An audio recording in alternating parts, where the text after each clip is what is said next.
예, 자 지금부터 산학연 테크 세션 시작하겠습니다. 네, 안녕하십니까? 저는 이번 세션의 사회를 맡은 서울대학교 연구부총장 김재영입니다. 다시 인사드리겠습니다. 예, 반갑습니다. 세계 한인 과학기술인 대회는 제가 이해하기로는 국내 한인 과학기술인들이 한 자리에 모여서 글로벌 한민족 네트워크를 도모하고 교류와 협력의 장을 마련하기 위해서 개최되었습니다. 이런 뜻깊은 자리에 또 한 세션을 준비하고 제가 진행을 하게 된 것이 대단히 기쁘고 영광입니다. 오늘 이 산학연 테크 포럼은 산, 학, 연, 관 과학기술 협력으로 여는 혁신의 미래라는 주제로 세 분의 발제자와 네 분의 토론자를 모셨습니다. 발제와 토론을 시작하기 전에 세션 분과위원장이신 조준희 한국 소프트웨어 산업협회장님의 인사 말씀을 청해 듣겠습니다. 예, 큰 박수 부탁드립니다. 네, 안녕하십니까? 이번에 키스트 윤석진 원장님과 함께 산학연 테크 포럼을 준비한 과총에서 부회장을 맡고 있는 한국 소프트웨어 산업협회 회장 조준입니다. 반갑습니다. 먼저 이 자리에 참석해 주신 국내외 과학기술인 여러분 모두에게 감사드립니다. 우리나라 연구개발 투자 규모가 2021년에 100조 원을 돌파했습니다. 이 가운데 기업 등 민간 부분의 비중이 70%에 육박하고 있습니다. GDP 대비로는 세계 2위 수준이지만 절대 투자 규모는 우리가 경쟁해야 하는 선진 각국과 여전히 갭이 많습니다. 이런 상황에서 우리가 보유한 자원을 최대한 효율적으로 활용하기 위해 산, 학, 연 협력의 중요성이 오래전부터 강조되고 있습니다. 정부도 산학연 협력을 이끌어내기 위해 기술 개발이나 인력 양성 분야에서 다양한 지원 사업을 펼쳐왔습니다. 하지만 연구 산업 현장에서는 여전히 산학연 협력에 적지 않은 어려움을 느끼고 있습니다. 부처 간 장벽과 규제, 인센티브 부족, 협력 주체 간의 낮은 신뢰와 서로 다른 목표 등 다양한 이유가 있습니다. 그럼에도 불구하고 4차 산업혁명, 초고대 AI 같은 급변하는 기술 환경에 대응하기 위해서 산학, 연, 관의 협력과 융합은 더욱 강화되어야 합니다. 정부의 2023년 과학기술 5대 강국 비전 달성을 위한 첫 번째 전략도 민관 협업 기반 임무 중심 투자 강화입니다.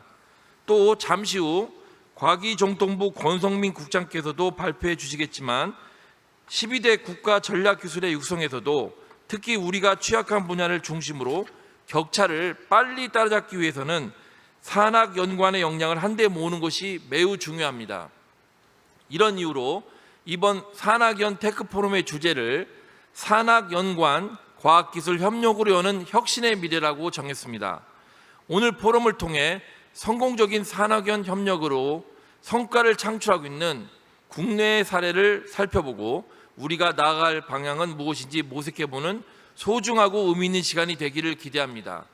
끝으로 바쁘신 중에도 시간을 내어 오늘 발제와 토론에 참석해 주시는 서울대 김재영 부총장님, 포스코홀딩스 박성진 전무님, 한양대 김영숙 교수님, 그리고 과기정통부 권성민 국장님, 고려대 기술지주 대표이사님이신 장재수 대표님, 그리고 KT의 배순민 소장님, 그리고 해외에서 참여해 주신 최윤 박사님과 김준범 교수님께 감사 인사를 전하며 참석하신 분들의 건승과 행복을 기원합니다. 네, 감사합니다. 예, 조준희 회장님 감사합니다. 이제 발제를 듣도록 하겠습니다. 총 세 분의 발제를 모두 들은 후에 토론을 이어가겠습니다. 첫 번째 발제자는 박성진 포스코홀딩스 전무이십니다. 예, 전무님 쪽에서 진행하시면 되겠습니다. 전무님께서는 포스코형 산학협력 모델, 포스코 포스텍 리스트 벤처기업 융합 모델을 발표해 주시겠습니다. 예, 반갑습니다. 포스코의 박성진 전무입니다. 저는 이제 포항공대에서 이제 교수를 하다가 지금 5년째 포스코에 이제 근무하고 있고요. 그 포항공대에서 나오는 이제 연구 결과를 벤처를 통해서 이제 포스코의 미래 사업으로 연결하는 일을 지금 맡고 있습니다. 그 미래 먹거리라고 하는 연구가 실질적으로 이제 상용화가 되기 위해서는 이 갭이 굉장히 큽니다. 이제 그 갭을 이제 벤처라는 이제 그 시스템으로 이제 연결을 하게 돼 있고요. 그 벤처가 이제 시스템으로 대기하는데 가장 결정적인 거는 미래 가치를 주가에 반영을 해서 그 가장 큰 인센티브 시스템을 만들어서 제일 이제 에너지 레벨이 높고 이제 스마트한 분들이 이제 벤처 쪽에 갈 수 있도록 이렇게 하는 부분입니다. 그리고 이제 이런 이제 벤처 생태계에서 벤처 밸리라고 하는 부분은 대부분 이제 연구 중심 대학 옆에 있습니다. 그래서 특허라고 하는 이제 연구 컴포넌트가 있어야 되고요. 또 이제 100시간씩 일할 수 있는 젊음이 있어야 되기 때문에 그렇고요. 그 실리콘밸리를 이제 설명하는 여러 가지 방법 중에 하나가 이제 이 그 볼텍스 유니버시라고 하는 게 있는데 이제 그 거기에서 나오는 연구 결과를 가지고 그 주위에서 창업을 하고 이게 이제 그 경쟁력이 있기 때문에 이제 그 지역뿐만 아니라 외부에서도 들어오는 그런 볼텍스 유니버시라는 그 개념을 가지고 이제 실리콘밸리를 그 하고 있습니다. 그 MIT나 스탠포드 대학이 이제 노벨상도 굉장히 많이 받았지만 또 동문 기업의 시가총액이 어마어마하고 우리나라의 이제 시가총액을 이제 넘어가는 그런 부분들이 있습니다. 그래서 우리나라의 이제 서울대를 비롯한 많은 연구 중심 대학들이 이런 이제 이 벤처 생태계를 만들 수 있는 하나의 모델로 오늘 설명을 드리도록 하겠습니다. 포스코는 이제 누구나 이제 그 하면 망한다. 미국도 그렇고 서독도 그렇고 했는데 이제 무에서 유를 창조했고 그 제철 보국이라는 걸 가지고 이제 그 포스코라고 하는 어마어마한 이제 그 글로벌 시스템을 이제 성공을 시켰습니다. 그리고 이제 거기에서 만들어진 이제 그 이익을 통해서 국내에서는 가장 많은 2조 원이 넘는 이제 돈을 이제 기부를 해서 포스코 리스트 가속기 연구소를 만들었습니다. 그래서 이제 가속기 연구소가 2개가 있고 전체적으로는 한 2조 원이 넘는 그 연구 시스템을 이제 포항에 구축을 해놨습니다. 그 당연히 이제 연구 결과를 상용화하기 위해서는 그 벤처 생태계를 만들어야 되기 때문에 이제 포스코에서 1조 원 펀드를 이제 조성을 해서 벤처 밸리와 벤처 펀드를 통해서 이제 미래의 혁신 생태계를 만드는 일을 저희들이 진행을 하고 있습니다. 그래서 이제 저희들은 이제 벤처 기업들한테 포스코보다 더 큰 기업이 되기 위해서 우리가 뭘 도와줄 수 있겠냐. 포스코는 지금 70조 원의 매출, 100조 원의 자산, 80개국에 이제 160개가 넘는 법인 사무실이 있는 비즈니스 유닛이 있고 그 2조 원이 넘는 이제 리서치 유닛이 있고 경상북도하고 전라남도에 가장 큰 공장을 가지고 있기 때문에 지자체의 강력한 서포트를 받을 수 있고 벤처 생태계를 만들고 있다. 이 모든 리소스를 통해서 당신네들이 포스코보다 더 큰 기업이 나오기 위해서 어떤 걸 도와줄까 해서 그 공통적인 부분들은 저희들이 인프라로 만들고 개별적인 거는 도와줘서 저희들이 진행을 하고 있고요. 포스코가 지금의 포스코가 되기까지 과도한 정부와 이제 그 국가의 지원을 받았는데 그 지원을 이제 후배들한테 젊은 이제 창업자들한테 돌려주겠다 이런 이제 생각을 가지고 있습니다. 이게 이제 지금 포항공대 캠퍼스인데요. 그 포스텍하고 이제 가속기라 이제 보이실 겁니다. 이게 이제 지금 기초 연구를 하는 논문을 쓰는 데고요. 리스트라고 해서 이제 보라색으로 돼 있는 데가 이제 포스코 연구소입니다. 보시다시피 이제 35년 전에 이제 이 캠퍼스를 설계를 할 때 대학 50%, 연구소 50%에서 산학 협력을 할 수 있게끔 설계를 미리 하셨습니다. 그리고 이제 그 저희들이 체인지 업 그라운드라고 인큐베이팅 센터를 해서 기초 연구에서 실용화, 교수님들이 할 수 없는 퀄리티 컨트롤하고 생산성을 뭐 50배, 100배 올려주는 이런 연구를 하고 있고요. 또 거기서 이제 창업이 되면 포스코랑 연계를 하고 펀드 투자를 연계를 하고 해외 마케팅을 해주는 시스템이 다 되어 있습니다. 그리고 그 제조 기반의 벤처 기업들한테는 첫 번째 공장을 포스코의 조업, 안전, 환경, 스마트 팩토리 기능을 가지고 이제 지원해주는 제조업 전용 인큐베이팅 센터도 저희들이 가지고 있습니다. 그래서 기초 연구부터 해서 해외까지 가는 모든 시스템을 갖춘 전 세계에서 유니크한 그런 이제 캠퍼스라고 볼 수 있겠습니다. 그래서 저희들이 이제 이 플로 차트를 만들었는데요. 포스텍하고 가속기에서는 이제 기초 연구를 하고, 리스트에서 이제 실용화 연구를 하고, 그 이후에 이제 포스코 ICT에서 소프트웨어를 지원을 하는 프로그램을 가지고 있고요. 또 포스코 인터내셔널을 통해서 해외까지 가는 이 전체 모든 부분들 처음부터 A to G를 전부 다 저희들이 이제 갖추고 있습니다.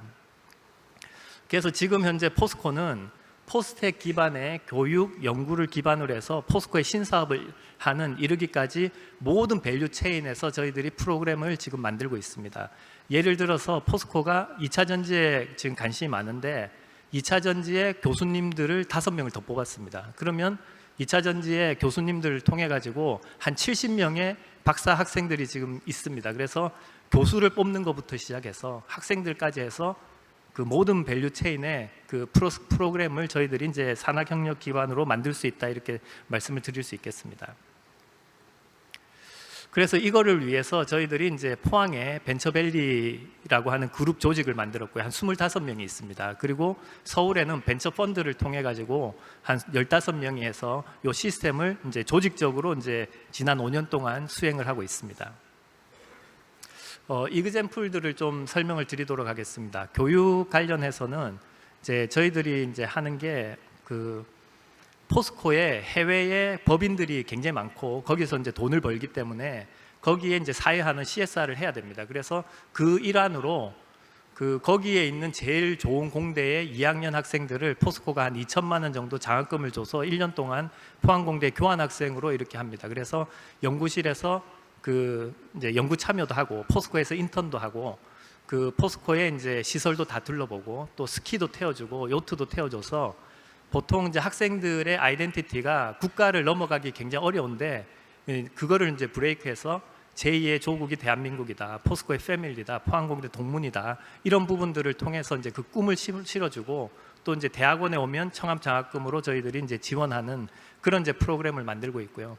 작년에 이제 7명으로 시작해서 이제 올해 12명을 하는데 이제 장차 저희들이 한 20억 정도를 투자해서 100명 정도 할 생각이고요.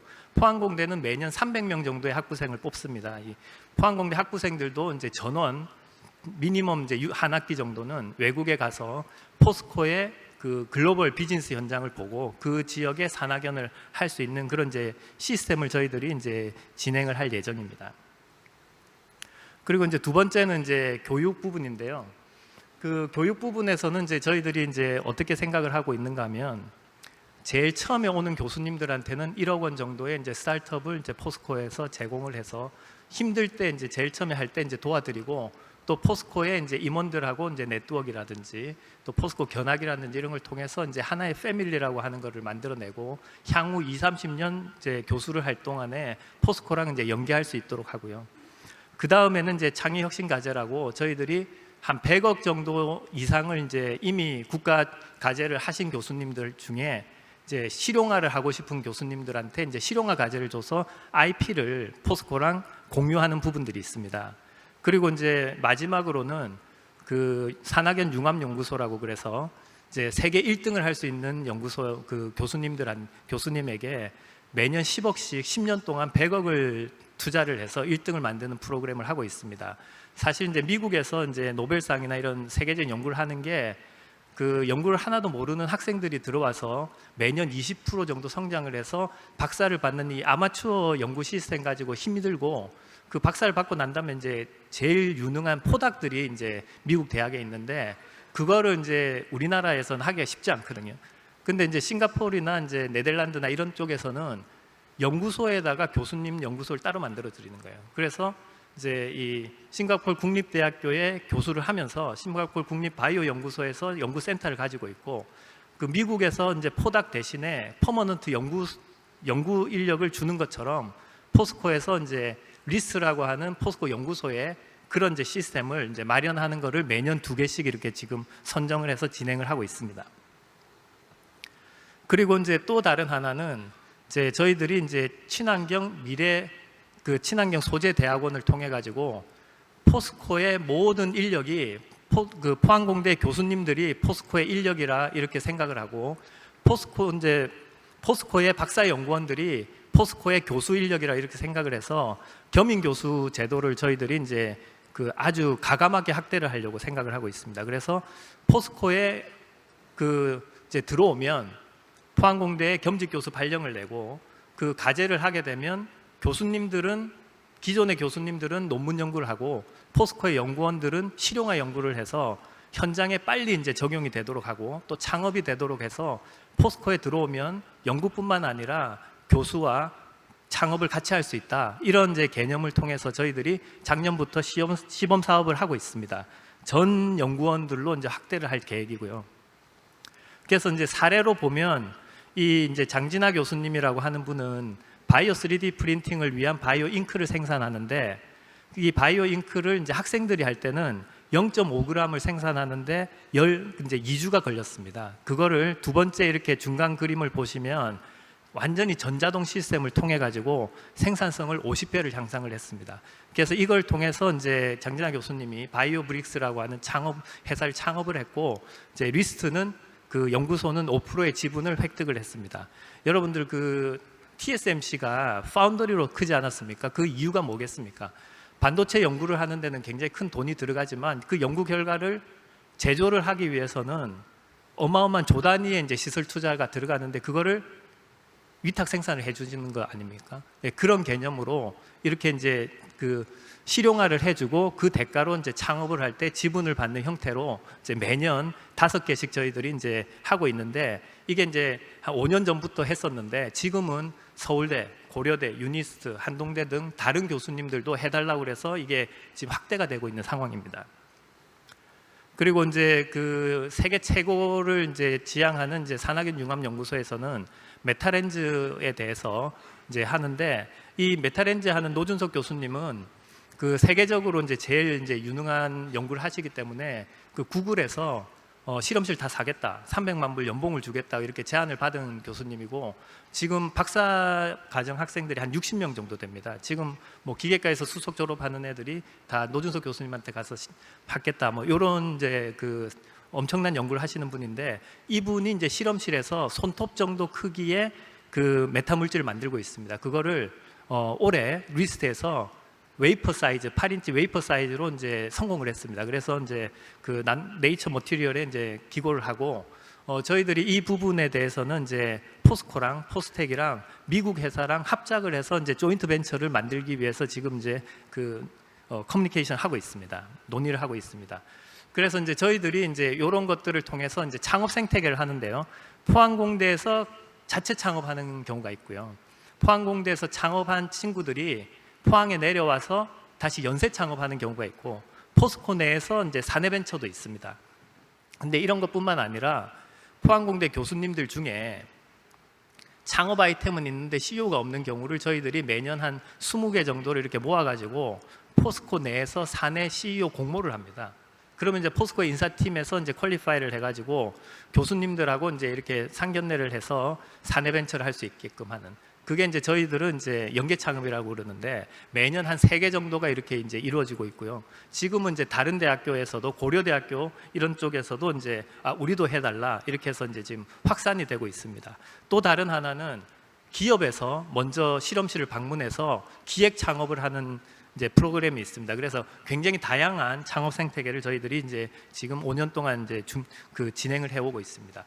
이렇게 창업된 기업들이 이제 창업 공간이 필요한데요. 저희들이 이제 포항하고 강양에 창업 생태계가 있고 한 200~300억 정도 되면은 이제 수도권을 옮기려고 합니다. 그래서 이제 서울에도 이제 인큐베이팅 센터가 있고 올 1월 달에는 이제 미국에도 이제 체인지 그라운드를 이제 오픈을 했습니다. 그리고 이제 올 하반기에는 이제 유럽에도 이제 사무실을 내고 내년 정도에는 이제 중국에도 내고 그래서 이제 전 세계적으로 이렇게 진출할 수 있는 그런 시스템을 만들려고 지금 생각을 하고 있습니다.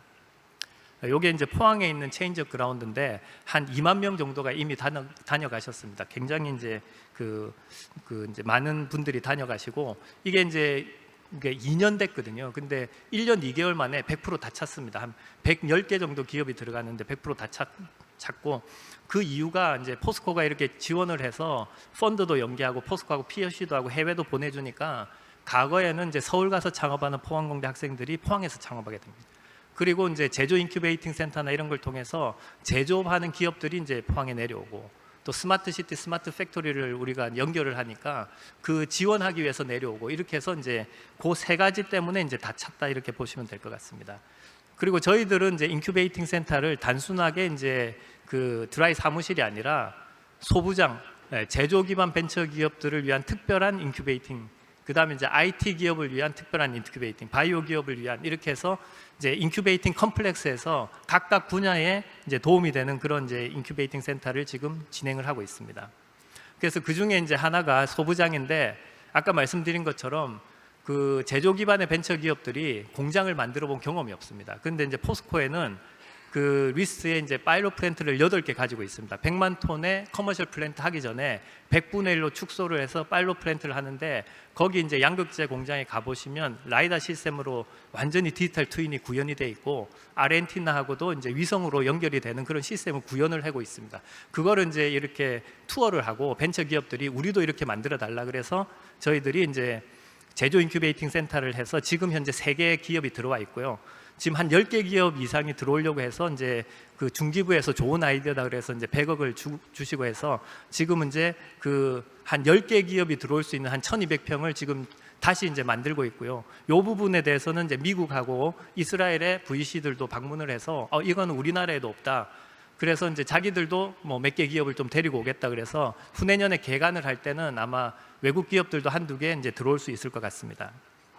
두 번째, 이제 IT에는 제일 핵심이 이제 데이터인데요. 그래서 저희들이 이제 경상북도하고 해서 어떤 일을 하고 있는가 하면 로그인, 그 다음에 이제 시큐리티, 이제 클라우드, UX 이런 것들을 기본적으로 깔고, 그 위에 이제 스마트 시티 데이터는 경상북도, 스마트 팩토리 데이터는 포스코, 그리고 이제 여기서 소프트웨어가 나와서 이제 임플레멘테이션 할 때는 아니 우리는 소프트웨어 깔면 10년을 써야 되는데 당신네들 5년밖에 안 된 기업을 우리가 쓸 수가 없다. 이럴 때 이제 포스코 DX에서 SI 팀이 들어와서 우리가 이 회사가 망하더라도 우리가 책임지겠다. 대신에 우리가 20% 커미션을 먹겠다.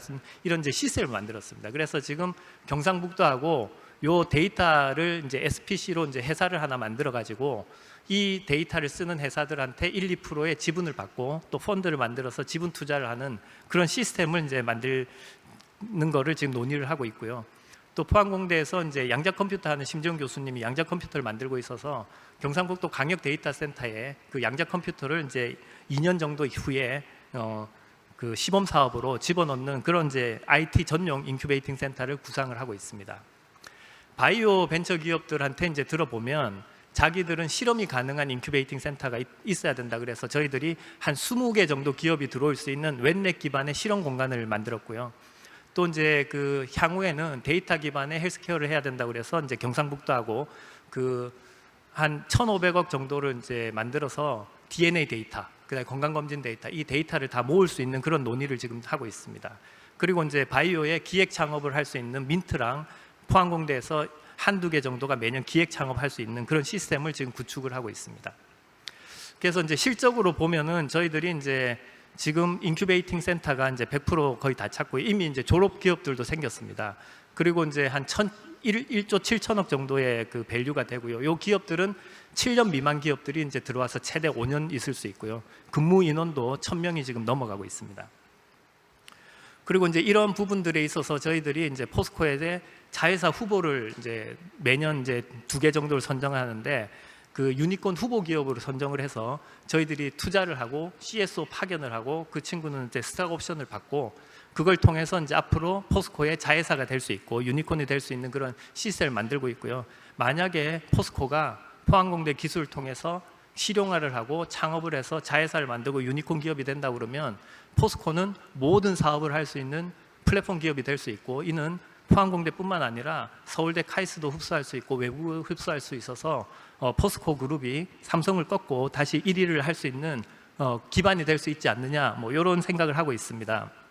그래서 이제 그런 부분에 있어서 이제 바이오 앱이라는 식물 기반의 백신을 만드는 회사인데 포항공대 항인환 교수님 실험실에서 만든 기술을 리스트에서 그 이제 식물 공장을 만들어줬습니다. 그리고 리스트는 이제 창업을 할 때 2.5%의 지분을 받았고, 포스코 인터내셔널이 이제 캐나다의 수출을 이제 그 연결을 하는 그런 이제 사례들이 있습니다.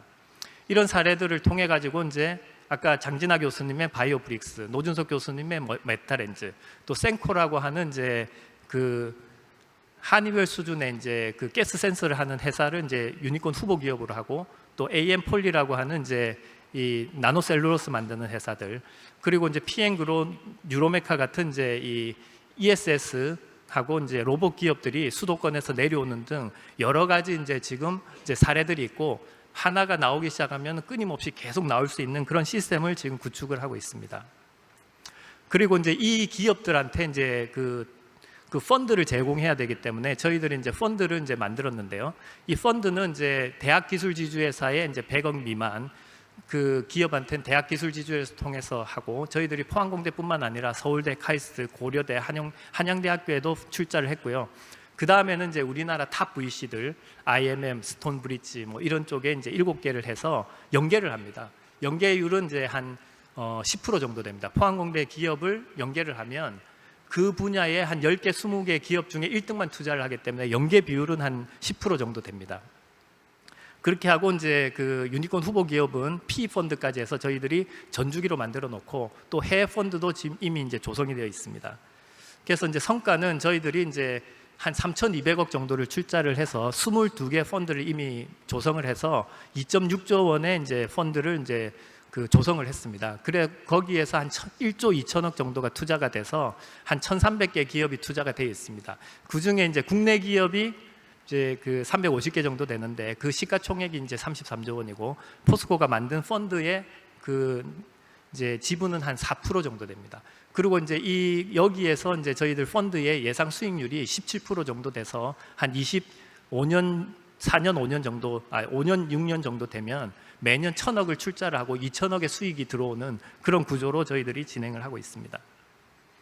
그렇게 해서 이걸 어떻게 쓰는가 하면, 저희들은 어떤 분야든지 한 500개의 국내 기업, 100개의 1,000개 해외 기업한테 투자를 했기 때문에 어떤 분야든지 한 2주 정도의 관련된 벤처 기업들의 리포트를 쓸 수가 있습니다. 그리고 또 포항공대 교수님들의 연구 리포트를 쓸 수 있습니다. 그래서 2차 전지 같은 경우를 이제 예를 들면 2차 전지의 그 기술 로드맵을 저희들이 다 만들어 놓고, 여기에 관련된 교수님들의 연구 현황, 그리고 관련된 벤처 기업의 그 이제 리스트를 전부 다 이렇게 해서 이걸 6개월에 한 번씩 계속 업데이트를 하고 관련 부서들, 연구소하고 이제 커뮤니케이션을 하고 있습니다.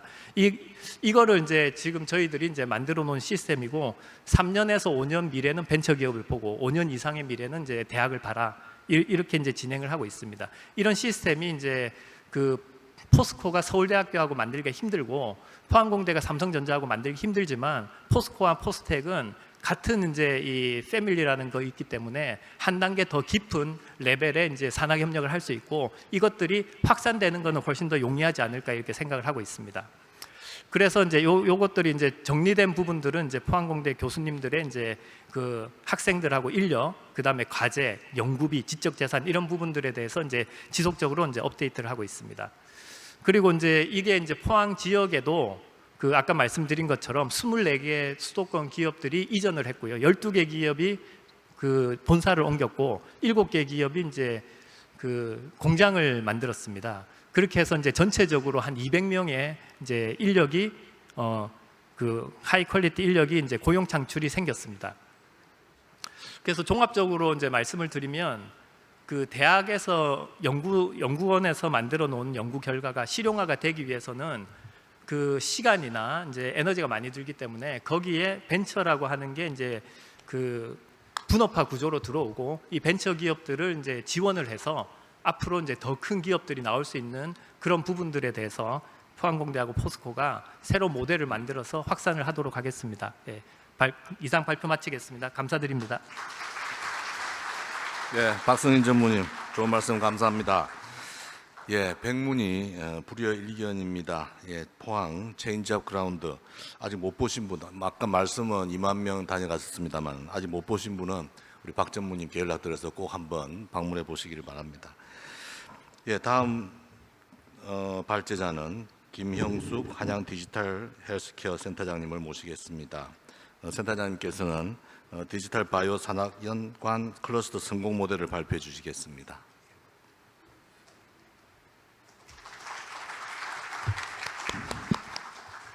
네, 안녕하십니까. 디지털 바이오 산학 연관병 클러스터 성공 모델 사례로 발표를 진행하겠습니다. 저는 과학기술정보통신부의 비대면 정서장애 예방관리 플랫폼 기술개발단 사업단장을 맡고 있는 한양대학교 김형숙입니다. 오늘 이렇게 발표를 하게 되어 영광으로 생각합니다. 저희 개발단은 정신건강 문제를 일상생활 속에서 예방하고 관리할 수 있는 디지털 컨텐츠를 두 가지 형태로 개발을 하고 있습니다. 첫 번째는 디지털 웰니스 컨텐츠이고요. 또 하나는 잘 알고 계시는 디지털 치료제입니다. 또한 지금 이제 4차 산업혁명 시대에 가장 중요한 키워드인 데이터를 수집하고 관리하고 활용할 수 있는 그 디지털 인프라를 구축하고 실시간으로 피드백할 수 있는 디지털 플랫폼을 저희 사업단에서 선제적으로 구축하였습니다. 자, 저희 사업단에서는 빠른 시간 안에 연구자와 기술을 연결을 해서 선제적으로 성공 모델을 구축을 하였습니다. 성과 목표를 2년 만에 조기에 달성해서 열심히 달리고 있고요. 연구자와 로펌 그리고 기업 그리고 병원 해외 글로벌 R&D를 연결한 것뿐만 아니라 동시에 협력하고 문제를 해결해서 창의력 역량을 발휘하고 있습니다.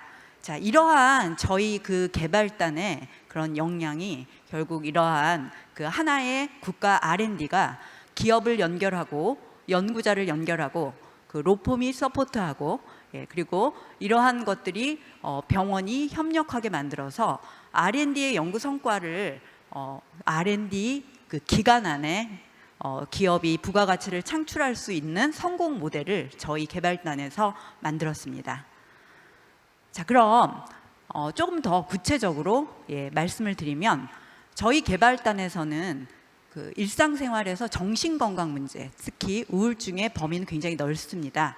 자, 뇌 인지과학과 행동 이런 기초 연구들의 결과를 기초 연구 R&D로 평가하고 정의를 하게 됩니다. 이런 평가하고 정의된 것들은 사람들이 편하게 데이터를 얻고 그리고 편하게 서비스를 받을 수 있는 디지털 트랜스포메이션 형태로 변형을 합니다.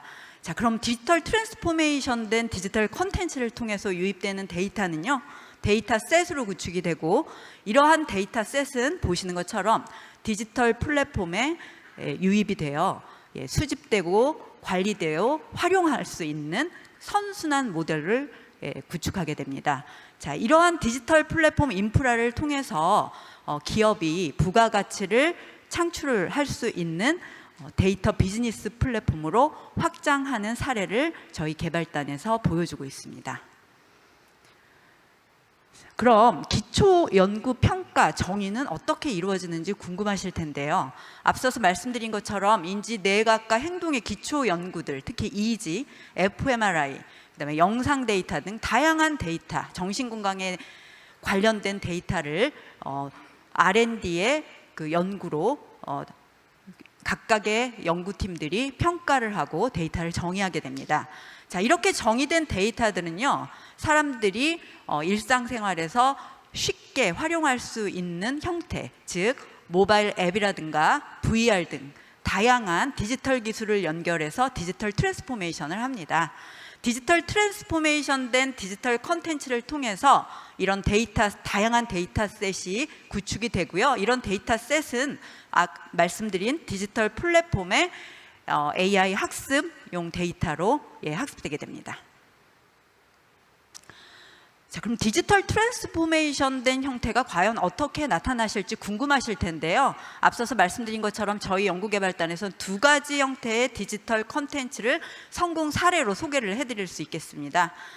보시는 것처럼 디지털 웰니스는요, 일상생활에서 일반 사람들입니다. 일반 사람들이 언제 어디서나 모바일 하나만 있으면 나의 정신건강의 상태를 스트레스, 그다음에 불안, 강박 후 외상 후 스트레스 장애 등 여러 가지의 그런 지표들을 모니터링할 수 있습니다. 자, 이러한 모니터링된 그런 디지털 웰니스 콘텐츠는요, 이미 R&D의 연구 결과를 바탕으로 한 에비던스를 근거로 해서 만들어졌는데요. 그럼 디지털 치료제와는 무슨 차이가 있는지 궁금해하실 거예요. 예, 디지털 치료제는 병원에서 의사가 처방하면 쓸 수 있는 그런 형태의 새로운 디지털 치료제로 식약처와 임상 프로세스를 진행해야 되는 로드고요. 제가 말씀드린 디지털 웰니스 콘텐츠는요, 식약처 로드맵이 너무 어렵고 장기간 롱텀이기 때문에 R&D의 연구 성과를 도달하기 전에 랩 단위 또는 각각 기초 연구에서 어느 정도 정의된 결과들을 일반 사람들한테 제공을 하는 목적으로 저희가 선제적으로 이렇게 디지털 웰니스 콘텐츠를 구축하였습니다. 자, 그러면 이러한 디지털 웰니스 콘텐츠는 어떤 식으로 성공 사례가 되었는지 굉장히 궁금하실 텐데요. 지금 보시는 거는 이미 저희가 지금 8월 1일부터 국방부 전 장병들에게 시범 서비스, 대국민 서비스를 할 예정입니다. 이렇게 웰니스 콘텐츠는 하나의 단일 콘텐츠가 아니고요. 이런 웰니스 형태, 병원에 가지는 않지만 나의 일상적인 스트레스와 불안, 불면, 그 다음에 우울 상태들을 자기가 모니터링할 수 있고, 그 결과에 따라서 저희가 연구 결과 기반으로 아까 말씀드린 트랜스포메이션된 다양한 11종의 콘텐츠들을 넷플릭스처럼 나에 맞게 맞춤형 콘텐츠로 제공이 됩니다. 자, 그래서 우리가 제목을요, 마음건강 서비스란 이름으로 런칭을 했고요. 이런 것들을 저희 사업 안에 있는 기업이 맡아서 수익을 올릴 수 있는 그런 서비스로 R&D 기간 중에 동시에 진행이 되고 있습니다. 자, 그러면 이제 디지털 치료제는 말씀드렸다시피 병원에서 의사가 처방하는 디지털 치료제고요. 모두 디지털 헬스케어 영역에서 관심이 굉장히 많습니다. 저희가 지금 저희 개발단에서 진행하고 있는 디지털 치료제는요, 기초 연구자들의 연구 결과에 따라서 지속적으로 지금 디지털 치료제가 순차적으로 개발이 되고 있습니다. 저희가 현재 식약처의 로드맵에 진행을 하고 있는 디지털 콘텐츠는요, 총 4가지고요. 첫 번째 보시는 것처럼 신체화 활동 컨텐츠는요, 식약처의 프로세스를 모두 거쳐서 지금 마지막 확증 임상 단계에 와 있습니다. 그래서 앞으로 연말이나 내년 초쯤에는 R&D의 성과 물론 대한민국 최초의 이미 스타트업에서 한 불면증의 디지털 치료제는 2종이 승인이 되어 있지만 R&D의 성과로 우울증을 게임으로 이렇게 치료하는 디지털 치료제가 곧 승인되지 않을까 하는 기대를 가져보셔도 좋을 것 같습니다. 자, 그러면 이러한 디지털 웰니스 콘텐츠와 디지털 치료제가 과연 어떠한 그런 플랫폼을 통해서, 인프라를 통해서 결국은 효과성을 검증하고 데이터를 평가하고 인공지능 학습 모델을 만들고 또 가장 중요한 인공지능 기술을 탑재를 시켜서 활용하고 배포해서 API로 연결하는 구조를 가질지 궁금하실 텐데요. 저희 개발단에 참여하고 있는 그 기업들의 가지고 있는 기술을 연결해서 보시는 것처럼 저희가 디지털 플랫폼을 선제적으로 구축하였습니다. 디지털 플랫폼은요, 저희는 좀 특화되어 있는 게 정신 건강에 관련된 모든 데이터, 멀티모달 데이터가 다 해당이 됩니다. 그러면 정신 건강이 아니더라도 이 플랫폼을 쓸 수 있는지 궁금하실 텐데요. 쓸 수 있습니다. 보시는 것처럼 원 플랫폼, 멀티 서비스의 플랫폼입니다. 이 플랫폼의 서비스의 목적은 바뀌더라도요, 데이터의 형태는 다 동일하기 때문에 저희가 선제적으로 정신건강에 대한 이슈 플랫폼을 구축해서 데이터를, 리얼 데이터를 실제로 유입해서요, 지금 돌려보고 있는 중이고요. 앞서서 말씀드린 국방부, 향후에 교육부 같은 경우에 대국민 서비스로 확대될 그런 지금 상황에 있습니다. 자, 뿐만 아니라 향후 식약처의 승인 이후에 병원에서 의사가 처방되게 될 경우에는 병원의 EMR 시스템과 연결해서 API를 통해 그 디지털 치료제도 플랫폼 인프라를 통해 선순환 모델로 저희가 사용을 할 수 있고요. 보시는 것처럼 정부가 개방하는, 앞으로 또 많은 기대를 하고 계실 텐데 개방이 되는 데이터, 그리고 지금 현재 저희가 유입할 수 있는 데이터를 이 플랫폼에 유입하면 보시는 것처럼 하나의 플랫폼 안에서 멀티 서비스, 즉 복지 사각이라든가 행정 서비스도 플랫폼 인프라를 모디파이만 하면 가능한 선순환 플랫폼, 플러그 앤 플레이 플랫폼을 구축하였습니다. 자, 이러한 플랫폼이요, 리얼 데이터를 통해서 실제 유입이 돼서 돌려보는 게 굉장히 중요합니다. 이런 중요한 플랫폼은요, 다시 구축하는 게 아니라 기술이 고도화되면 바꿔 끼면 되고요. 그리고 서비스의 목적이 바뀌면 모디파이하면 됩니다. 자, 이 플랫폼은 시간과 돈을 아낄 수 있기 때문에 앞으로 이 4차 산업 시대가 이런 플랫폼, 데이터, 인공지능 이슈가 있기 때문에 세상이 바뀌었다는 것을 우리가 실감하는 것 같습니다. 이렇듯이 실제 리얼 데이터를 계속 돌리다 보면 보시는 것처럼 사용자, 공급자, 기술적인 측면의 요구사항을 플랫폼에 반영할 수 있는데요. 현재까지는 이런 부분들을 그 사람이 요구사항을 반영해서 기술적인 백업, 공급자의 백업, 그 다음에 그 사용자의 요구사항을 반영하고 있습니다. 그런데 이 플랫폼에서는 앞으로요, 애자일 방식으로 이런 것들을 자동화해서 소프트웨어를 탑재해서 이제 자동화할 수 있습니다. 저희 사업단에서는 이런 대국민 서비스를 통해서 이런 애자일 방식의 소프트웨어를 탑재해서 결국 세 가지 측면의 요구사항을 실시간 또는 어느 정도 주기를 두고 요구사항을 반영하는 그런 플랫폼 방식으로 저희가 진행을 하고 있습니다. 자, 이러한 그 디지털 플랫폼의 선순환 그 모델을 만들면서 사업단장인 제가 너무 힘들었습니다. 진짜 글로벌 텍 기업과 그다음에 국내 텍 기업들을 다 참여시키고 중소기업, 스타트업들을, 파트너들을 다 참여시켜서 했는데 있는 기술을 연결하는 게 이렇게 힘든지는 제가 몰랐습니다. 그런데 4차 산업의 핵심은 빠른 시간 안에 있는 기술을 연결하라는 그런 핵심을 저는 파악하고 있었기 때문에 기업들을 독려하고 이런 것들을 우리가 한번 구축해서 실제 돌아가는지 안 돌아가는지 한번 해보자. 아키텍처만 이렇게 만들면 뭐하냐 해서 저희 팀이 실제 데이터를 수집 관리 분석하는 이지 트랙이라는 시스템을 구축을 하고, 그 다음에 인공지능 학습존, 그리고 지금 가장 큰 이슈인 그런 인공지능을 탑재해도 활용하고 배포할 수 있는 것이 플랫폼에 탑재된 그런 탑재되어 돌아가는 그런 선제적인 모델이 없습니다. 그래서 저희 팀에서는 그 모델을 지금 현재는 그 데이터 브릭스라는 거를 연결을 해서 글로벌 기업 거를 쓰고 있는데 이거를 국내 걸로 지금 교체하는 작업도 동시에 진행을 하고 있습니다. 자, 이 지금 보여주시는 디지털 플랫폼의 성공 모델은요, 기업이 이런 것들을 가지고 말씀드린 대국민 서비스나 그 비즈니스 수익을 가질 수 있는 플랫폼 비즈니스 파트너들과 함께 운영하는 모델을 저희가 R&D 기간 중에 그 기업한테 전부 다 이전을 해서 지금 그 상용화 그 성공 모델을 구축한 사례로 말씀드릴 수 있겠습니다. 자, 이런 것들이 그러면 디지털 콘텐츠, 디지털 치료제, 그리고 웰리스, 대국민 서비스, 디지털 플랫폼, 자, 이런 것들이 왜 가능했는지 궁금하실 건데요. 아까 말씀드린 포스텍 같은 사례는 굉장히 대규모로 진행이 되지만 저희는 과학기술정통부의 R&D 과제입니다. 이런 R&D 과제에서 굴지의 대기업들과 파트너들을 다 참여시키고 정신건강의 문제를 다루는데 그냥 한두 명의 정신과 의사는 필요 없습니다. 그래서 저희는 22명의 전국 권역별 정신과 의사들을 전부 다 참여시키고 있고요. 그리고 보시는 것처럼 지금 하버드, MGH와 공동 연구를 지금 리갈이 다 끝나서 지금 8월 1일부터 진행을 하게 되었습니다. 그리고 NIU의 글로벌 탑 연구자도 우리 R&D에 참여를 하면서 우리가 글로벌 R&D를 연결할 수 있는 그런 국내의 R&D의 사례로도 성공 모델이 아닐까 싶습니다. 자, 보시는 것처럼 기업 그리고 그 식약처와 과학기술정통부뿐만 아니라 저희가 지금 자해자살이라든가 아니면 정신건강 이슈가 굉장히 그 문제시되고 있습니다.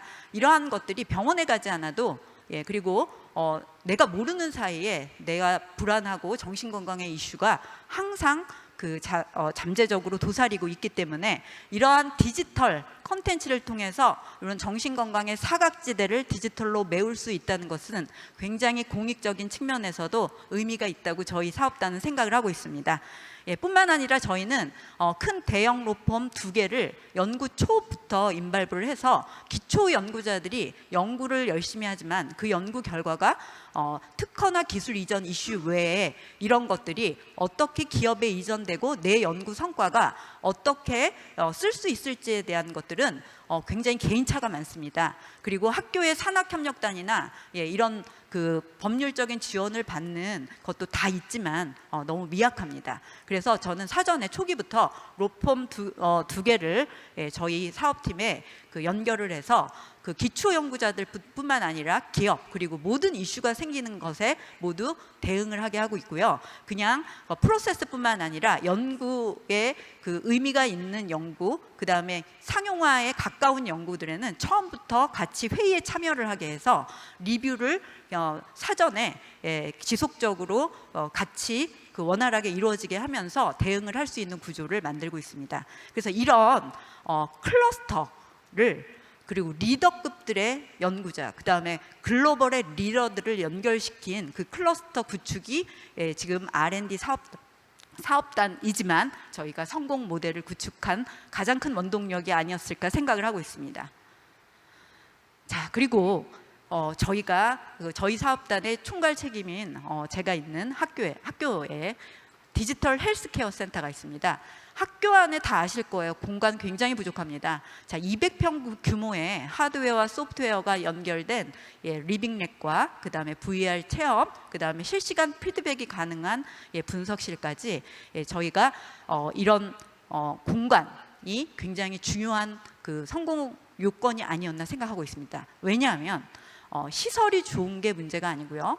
사람들이 자꾸 만나야 됩니다. 만나서 얘기하고 무슨 문제가 있는지 얘기를 하고 그리고 문제가 있는 거 있고 다음에 그 문제를 다시 논하는 게 아니라 그 문제를 어떻게 해결할지를 모든 사람들이 만나는 그러한 장소, 미팅의 장소, 만남의 장소, 그런 것들이 이 굉장히 R&D 그 다음에 비즈니스 모델을 성공시키는데 중요한 요인으로 저는 생각하고 있습니다.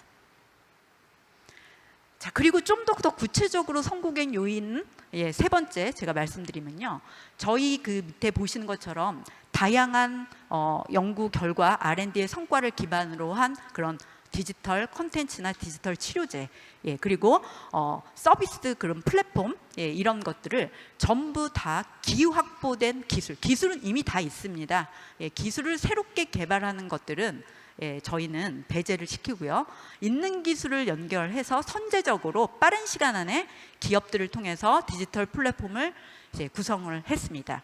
그런 것들이 저희가 그 플랫폼 안에서 연구 내용들, R&D의 데이터를 수집하고 관리하고 인공지능 학습을 하고 배포 활용이 왜 문제인지, 그리고 API를 연결을 해서 서비스하는 것들, 그 다음에 데이터를 개방하면 그런 데이터를 연결하면 우리가 준비하지 않은 콘텐츠가 있어도 다른 서비스를 1+3 또는 1+4의 서비스로 어떻게 확장돼서 할 수 있는지에 가장 큰 중요한 원동력이 되었습니다. 자, 두 번째 말씀드릴 수 있는 거는요, 저희는 그 인지뇌각, 정신건강에 관련된 기초 연구자들을 제가 아는 연구자가 한 명도 없었습니다. 자, 전부 그 연구 성과들을 보고요, 기존에 자기가 기초 연구의 결과가 확실히 있는 분들을 따로따로 제가 만나서 이 연구에 참여하자고 설득을 했습니다. 그리고 이런 결과가 있는 분들이 왜 중요하냐면 지금 본인 연구만 랩에서 연구 결과를 하기에는 디지털 트랜스포메이션의 역량이 너무 부족합니다. 그래서 자기의 연구에 확실한 그런 결과를 가지고 있는 리더급의 연구자들이 전부 다 참여하고 있는 것들, 그렇기 때문에 그런 디지털 트랜스포메이션 역량을 통해서 창의적 방법으로 데이터를 수집하는 이슈, 그런 것들이 인공지능 기술을 저희가 개발을 하고 탑재시켜서 활용 배포해서 애큐러시가 높은 서비스를 우리가 받게 하는 가장 큰 중요한 요인이라고 보고 있고요. 두 번째는 앞서서 말씀드린 그 하버드 MGH의 탑 3의 센터, 디지털 멘탈 헬스케어 센터가 공동 연구를 진행을 합니다. 자, 이 진행을 하면서 제가 연구를 잘하는 전 세계에 있는, 여기도 많이 오셨는데요, 연구팀을 다 알 수는 없습니다. 그런데 저희가 우리가 연구를 진행하면서 어떠한 글로벌의 연구를 우리가 연결을 해야지 우리가 부족한 공백을 메울 수 있을지를 심도 있게 연구 시작 초부터 저희가 부족한 부분을 인지하고 있었기 때문에 저희가 하버드 멘탈 헬스케어 센터 쪽에 우리의 연구 내용을 다 들고 가서 체험하게 하고 전부 다 이해시켜서 참여하겠다는, 우리도 하고 싶다는 그러한 그 결정을 받아서 진행을 했는데도 불구하고요, 리갈이 굉장히 어려웠습니다.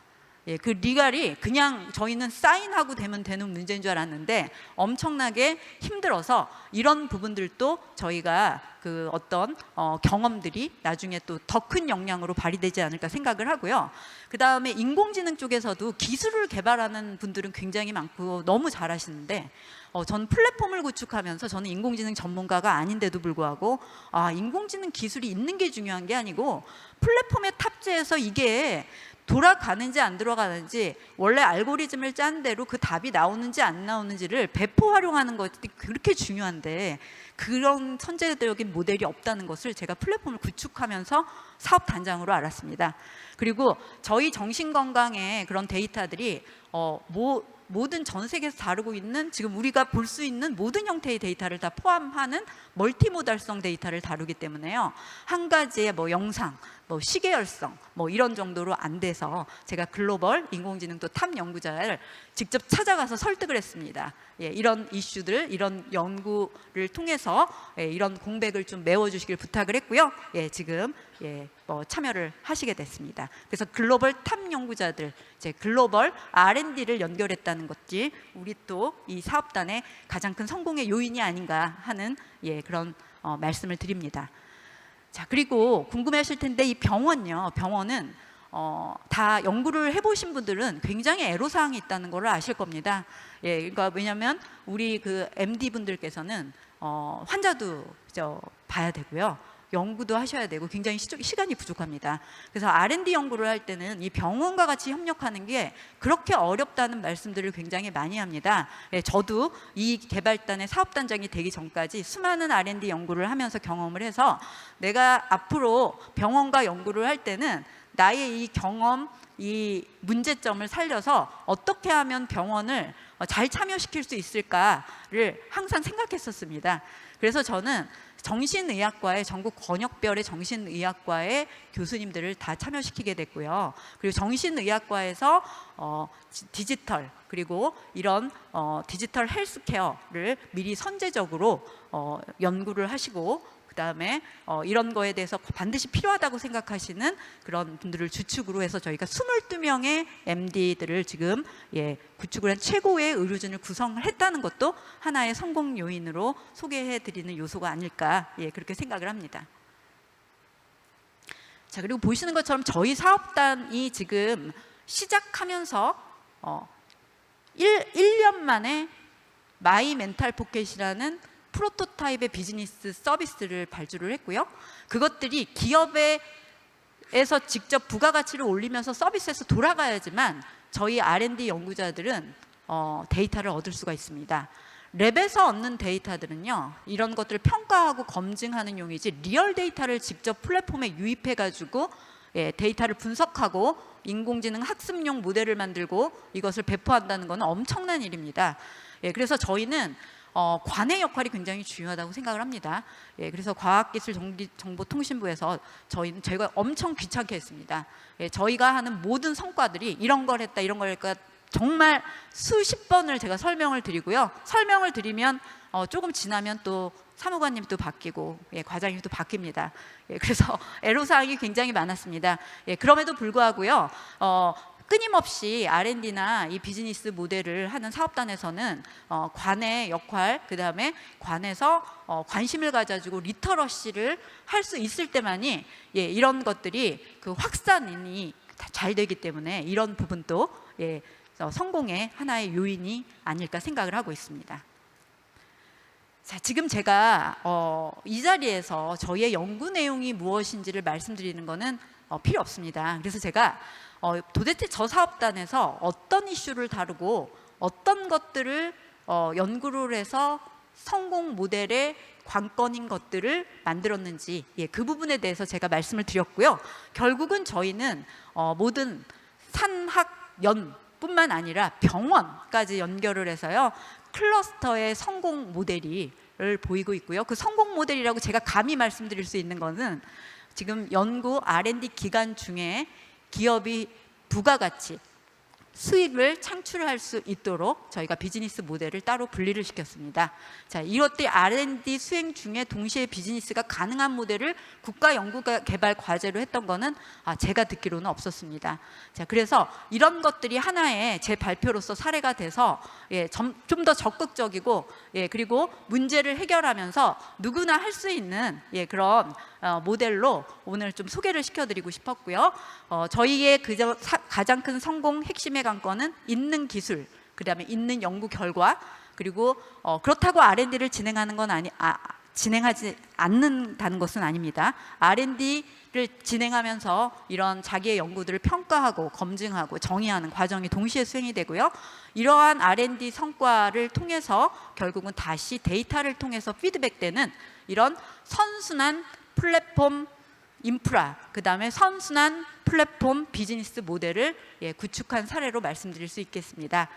제가 준비한 발표는 여기까지고요. 마지막으로 말씀드리고 싶은 것은 제가 사업단 단장으로서 가장 중요하게 생각하는 것은 저희가 문제를 외면하지 말고 문제를 맞서서 해결을 했더니 저희 사업단에 참여하는 모든 R&D의 연구자뿐만 아니라 기업, 병원에 있는 그 다음에 로펌 이런 경험을 가지고 자기의 다른 연구 그리고 다른 사업단 그리고 앞으로 더 큰 어떤 성과를 올린 사업단에서 역할을 이런 경험을 바탕으로 충분하게 낼 수 있을 것으로 저는 생각을 하고 있습니다. 이런 것들이 굉장히 의미가 있는 그런 과정이라고 생각하고 있습니다. 감사합니다. 센터장님 감사합니다. 오늘 김영수 센터장님께서 사업단을 운영하시면서 여러 가지 성공 요인들을 공유해 주셨습니다. 특히 사업단의 초기부터 로펌을 단단하게 참여시킨 부분은 아주 여러분들께 유용한 정보라고 생각이 됩니다. 우리 사회의 그 데이터 이슈, 데이터 개방과 관련된 이슈가 속히 해소되어서 관련된 비즈니스가 활성화될 수 있기를 기대합니다. 벌써 나와 계십니다. 세 번째 발제자는 권성민 과학기술정보통신부 과학기술정책국장이십니다. 오늘 국장님께서는 국가 전략기술 확보를 위한 국내외 협력 방향을 발표해 주시겠습니다.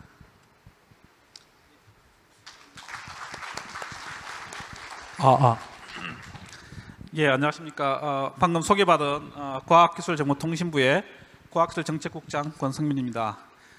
먼저 세계 곳곳에서 이렇게 아주 우수한 연구를 하고 계신 우리 한인 과학자분들께서 이렇게 한국에 방문하신 것에서 진심으로 환영의 말씀을 드리고 또 개인적으로도 굉장히 영광스럽게 생각하고 있습니다. 오늘 제가 말씀드리고 싶은 내용은 지금 우리나라 정부에서 이제 좀 중점적으로 추진하고 있는 국가 전략기술의 어떤 그런 정책에 대해서 간단히 좀 소개를 드리고 또 우리 여기 계시는 이제 한인 과학자 많은 분들의 어떤 그런 산학연 협력 또 나아가서 글로벌 국제 공동 연구 이러한 거에 대해서 또 이제 도움도 부탁을 좀 드리겠습니다. 요즘 아시겠지만 미중 간의 어떤 그런 기술 요즘 기술 전쟁이라 그러죠. 완전히 지금 이제 옛날에는 무역 통상 전쟁 이렇게 했는데 이제는 완전히 또 판도가 바뀌어서 기술 패권 전쟁 또는 이렇게 기술 전쟁 또 기술 전쟁에 필요한 그런 첨단 장비 전쟁, 소재 전쟁 계속 이런 식으로 도미노식으로 지금 이제 이슈가 판이 바뀌고 커지고 있는 상황입니다. 미국 같은 경우도 이제 잘 아시겠지만 지금 우리 반도체 칩스 앤드 사이언스 액트에서 법을 만들어서 굉장히 이제 그 국가적으로 기술을 좀 중점적으로 이제 전략적으로 육성하는 그런 법을 해서 지원을 하고 또 10개의 또 핵심 기술. 이제 미국에서는 영어로 표현해서 이제 emerging and critical technology라고 보통 이제 얘기를 하더라고요. 그래서 그런 기술을 좀 국가가 좀 이렇게 케어할 기술을 선정하고 또 그래서 반도체에 대한 지원, 또 AI 양자 이런 기술에 대한 국가 간의 어떤 막대한 투자, 또 뭐 NSF 이런 쪽에서 어떤 그런 기술적 신현지, 또 연구 보안에 관련되는 조직 신설, 또 과학기술 어떤 그런 전략 수립 이런 것들을 지금 이제 활발하게 하고 있고, 또 이제 뭐 아시겠지만 중국 등 그런 경쟁 국가를 직접 경해서 그런 기술 통제를 굉장히 강화를 하고 있습니다. 뭐 인플레이션 방지 아이랩법 같은 걸 통해서 여러 가지 그 이렇게 소재 같은 거에 대한 제한, 뭐 그다음 바이오 제조 행정 명령, 반도체 수출 통제, 장비나 이런 것들, 그래서 굉장히 지금 뭐 이런 시계도가 있고. 일본 같은 경우도 지금 보면은 이제 뭐 경제안보법이라는 법을 만들어서 또 국가적인 그런 그 내셔널 시큐리티 차원에서 좀 이렇게 해야 될 그런 그 기술에 대해서 고려를 하고 있고요. 또 이제 미국도 일본도 최근에 그 20개의 특정 중요 기술, 그러니까 스페셜 크리티컬 테크놀로지라고 해서 정해서 또 이런 거에 대해서 또 굉장히 또 국가적으로 또 이제 관리와 지원을 하고 있습니다. 중국도 뭐 당 차원에서 계속 과학기술에 대한 자기들 스스로의 그 기술 자립 이걸 목표로 하면서 7대 기술, 8대 산업을 집중 육성하고 이런 식의 어떤 노력을 굉장히 하고 있습니다. 그래서 이렇게 국가 간에 이렇게 뭐 기술 전쟁이 일어나는 시대에 정말 그 좀 중요한 기술에 대한 경쟁력이 국가 차원에서는 굉장히 중요한 이런 상황으로 지금 많이 바뀌고 있고, 그래서 우리나라도 여기서 뭐 이렇게 굉장히 긴장감을 가지고 좀 뭔가의 정책을 만들어서 추진할 필요성이 생겼습니다. 그래서 작년 10월달에 저희 나라도 이제 대통령을 모시고 국가과학기술 자문회의 전원회의 통해서 12개의 국가 전략 기술을 이제 선정을 했습니다. 그때 하면서 그동안 이제 준비를 했는데 크게 고려한 요인들은 크게 이제 세 가지 축에서 이제 그 공급망이나 통상 차원에서 그런 대외 경쟁력이라든지 이런 대체 불가능성이나 이런 관점에서 산업 경쟁력, 공급망 등 경제 안보적인 국익을 위해서 중요한 기술이 무엇이냐 이런 식의 고민과 또 이제 신산업 육성이라는 큰 틀에서 또 신산업 잠재력과 혁신 영향 차원에서 급격한 시장 성장이 글로벌하게 예상되는데 경제사회 피라다를 바꿀 미래 혁신 기술이 무엇일까? 또 마지막으로 외교 안보 차원에서는 이제 국방 활용과 기술 도입 난이도의 문제입니다. 그러니까 국방 활용성이 높고 국제적 통제로 국가 안보적인 자립이 필수적인 기술이 무엇일까? 이런 고민을 해서 12개의 기술을 이제 선정을 이제 국가적으로 선정을 해서 확정을 하게 되었습니다. 여기 보시면 그 결과입니다. 크게 세 가지의 그 필러가 돼서 일단 혁신 선도에서 우리가 좀 강점이 있는 현재 그런 쪽으로 해서 혁신 선도군을 해서 이제 반도체 디스플레이, 2차 전지, 또 이제 첨단 모빌리티, 차세대 원자력 요 부분의 4개를 일단 선정을 했고, 그다음에 이제 좀 앞으로 굉장히 그 미래적으로 이제 그 파괴 크고 할 미래 도전적인 기술 분야로서 지금 첨단 바이오 분야하고 우주, 항공, 해양, 수소, 사이버 보안 요 부분을 했고요. 또 이런 것들을 전부 다 좀 인프라 성격의 필수 기반 기술로서 AI, 인공지능, 그다음에 차세대 통신, 첨단 로봇 제조, 양자 이렇게 해서 12개 기술을 선정을 좀 했습니다. 이 보시면 저희들이 선정한 기술들이 이제 12개가 이제 쭉 이제 나열되어 있는데요. 미국에서 이제 그 2022년 8월달에 이제 그 설정한 타겟팅한 10개의 기술들, 또 보시면은 또 이제 중국이 7대 기술, 8대 전략 산업, 뭐 그다음에 총 어떻게 보면 15개로 분야될 수 있고요. 일본의 20개의 특정 중요 기술 이렇게 보시면 서로가 다 중요하다고 인식하는 그런 기술 분야는 대부분 인식은 비슷한 것 같습니다. 국가 간에 약간의 차이는 있지만 큰 틀에서는 뭐 다 무엇이 중요하고 무엇이 게임 체인지가 될지는 서로가 다 공감대 형성됐고, 어떤 의미에서는 이제 기술 경쟁의 각축전이 이제 본격적으로 시작됐다고 할 수가 있겠습니다. 저희들이 그때 12개 기술 분야를 이제 설정했고, 좀 더 추가적으로 이제 그 전문가분들께서 논의를 해서 50개의 세부 중점 기술까지도 좀 구체화시켰습니다. 그래서 뭐 반도체, 디스플레이, 뭐 2차 전지, 첨단 모빌리티, 차세대 원자력 해서 첨단 바이오, 우주, 항공, 해양, 수소, 사이버 보안, 인공지능, 차세 통신, 첨단 로봇 제조, 양자해서 각 밑에 그 서브로 한 뭐 3개 정도, 4개 많으면 한 5개 이렇게 해서 50개의 어떤 세부 중점 기술을 조금 더 구체화시켜서 이제 이것을 어떻게 육성하고 할 것인가, 이제 그런 이제 작업을 시작을 했습니다. 그래서 큰 틀에서 이 국가 전략 기술을 국가가 이제 지정을 했는데 어떻게 육성할 것인가에 대해서 큰 정책 틀을 좀 간단히 말씀드리겠습니다. 비전은 이제 국가 전략 기술 육성으로 우리 미래 성장과 기술 주권을 확보하자, 이런 이렇게 기술적인 그런 전쟁이 일어난 상태에서 기술 주권 확보자는 것이고, 이를 위해서는 첫 번째가 정부 R&D를 임무 중심으로 좀 강화하자. 그러니까 좀 12개 전략 기술 육성에 저희들 1년에 정부 R&D 예산이 30조인데 그 중에 이제 1년에 5조 정도씩해서 5년간 25조를 집중 투자해서 좀 제대로 좀 이렇게 전략 기술을 육성하고 기술의 어떤 주권을 확보하자, 그런 식의 투자 집중, 또 이런 예산 사업을 기획하는 그런 것도 이제 예비 타당성 조사도 좀 빨리 할 수 있도록 하자, 이런 것들을 제대로 도입했고, 두 번째는 이제 분야별로 전략 로드맵을 수립하는 겁니다. 이거는 이제 지금 저희들이 한참 하고 있는데 민간의 전문가 그룹을 중심해서 국가 임무를 설정하고 그다음에 전략적 투자로 연관한 내용입니다.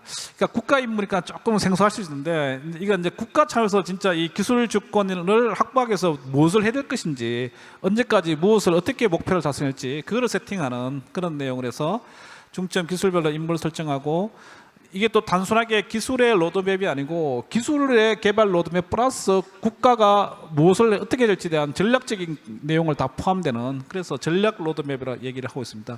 그래서 요거를 지금 계속 수립해서 시리즈별로 이렇게 우리가 발표를 할 계획입니다.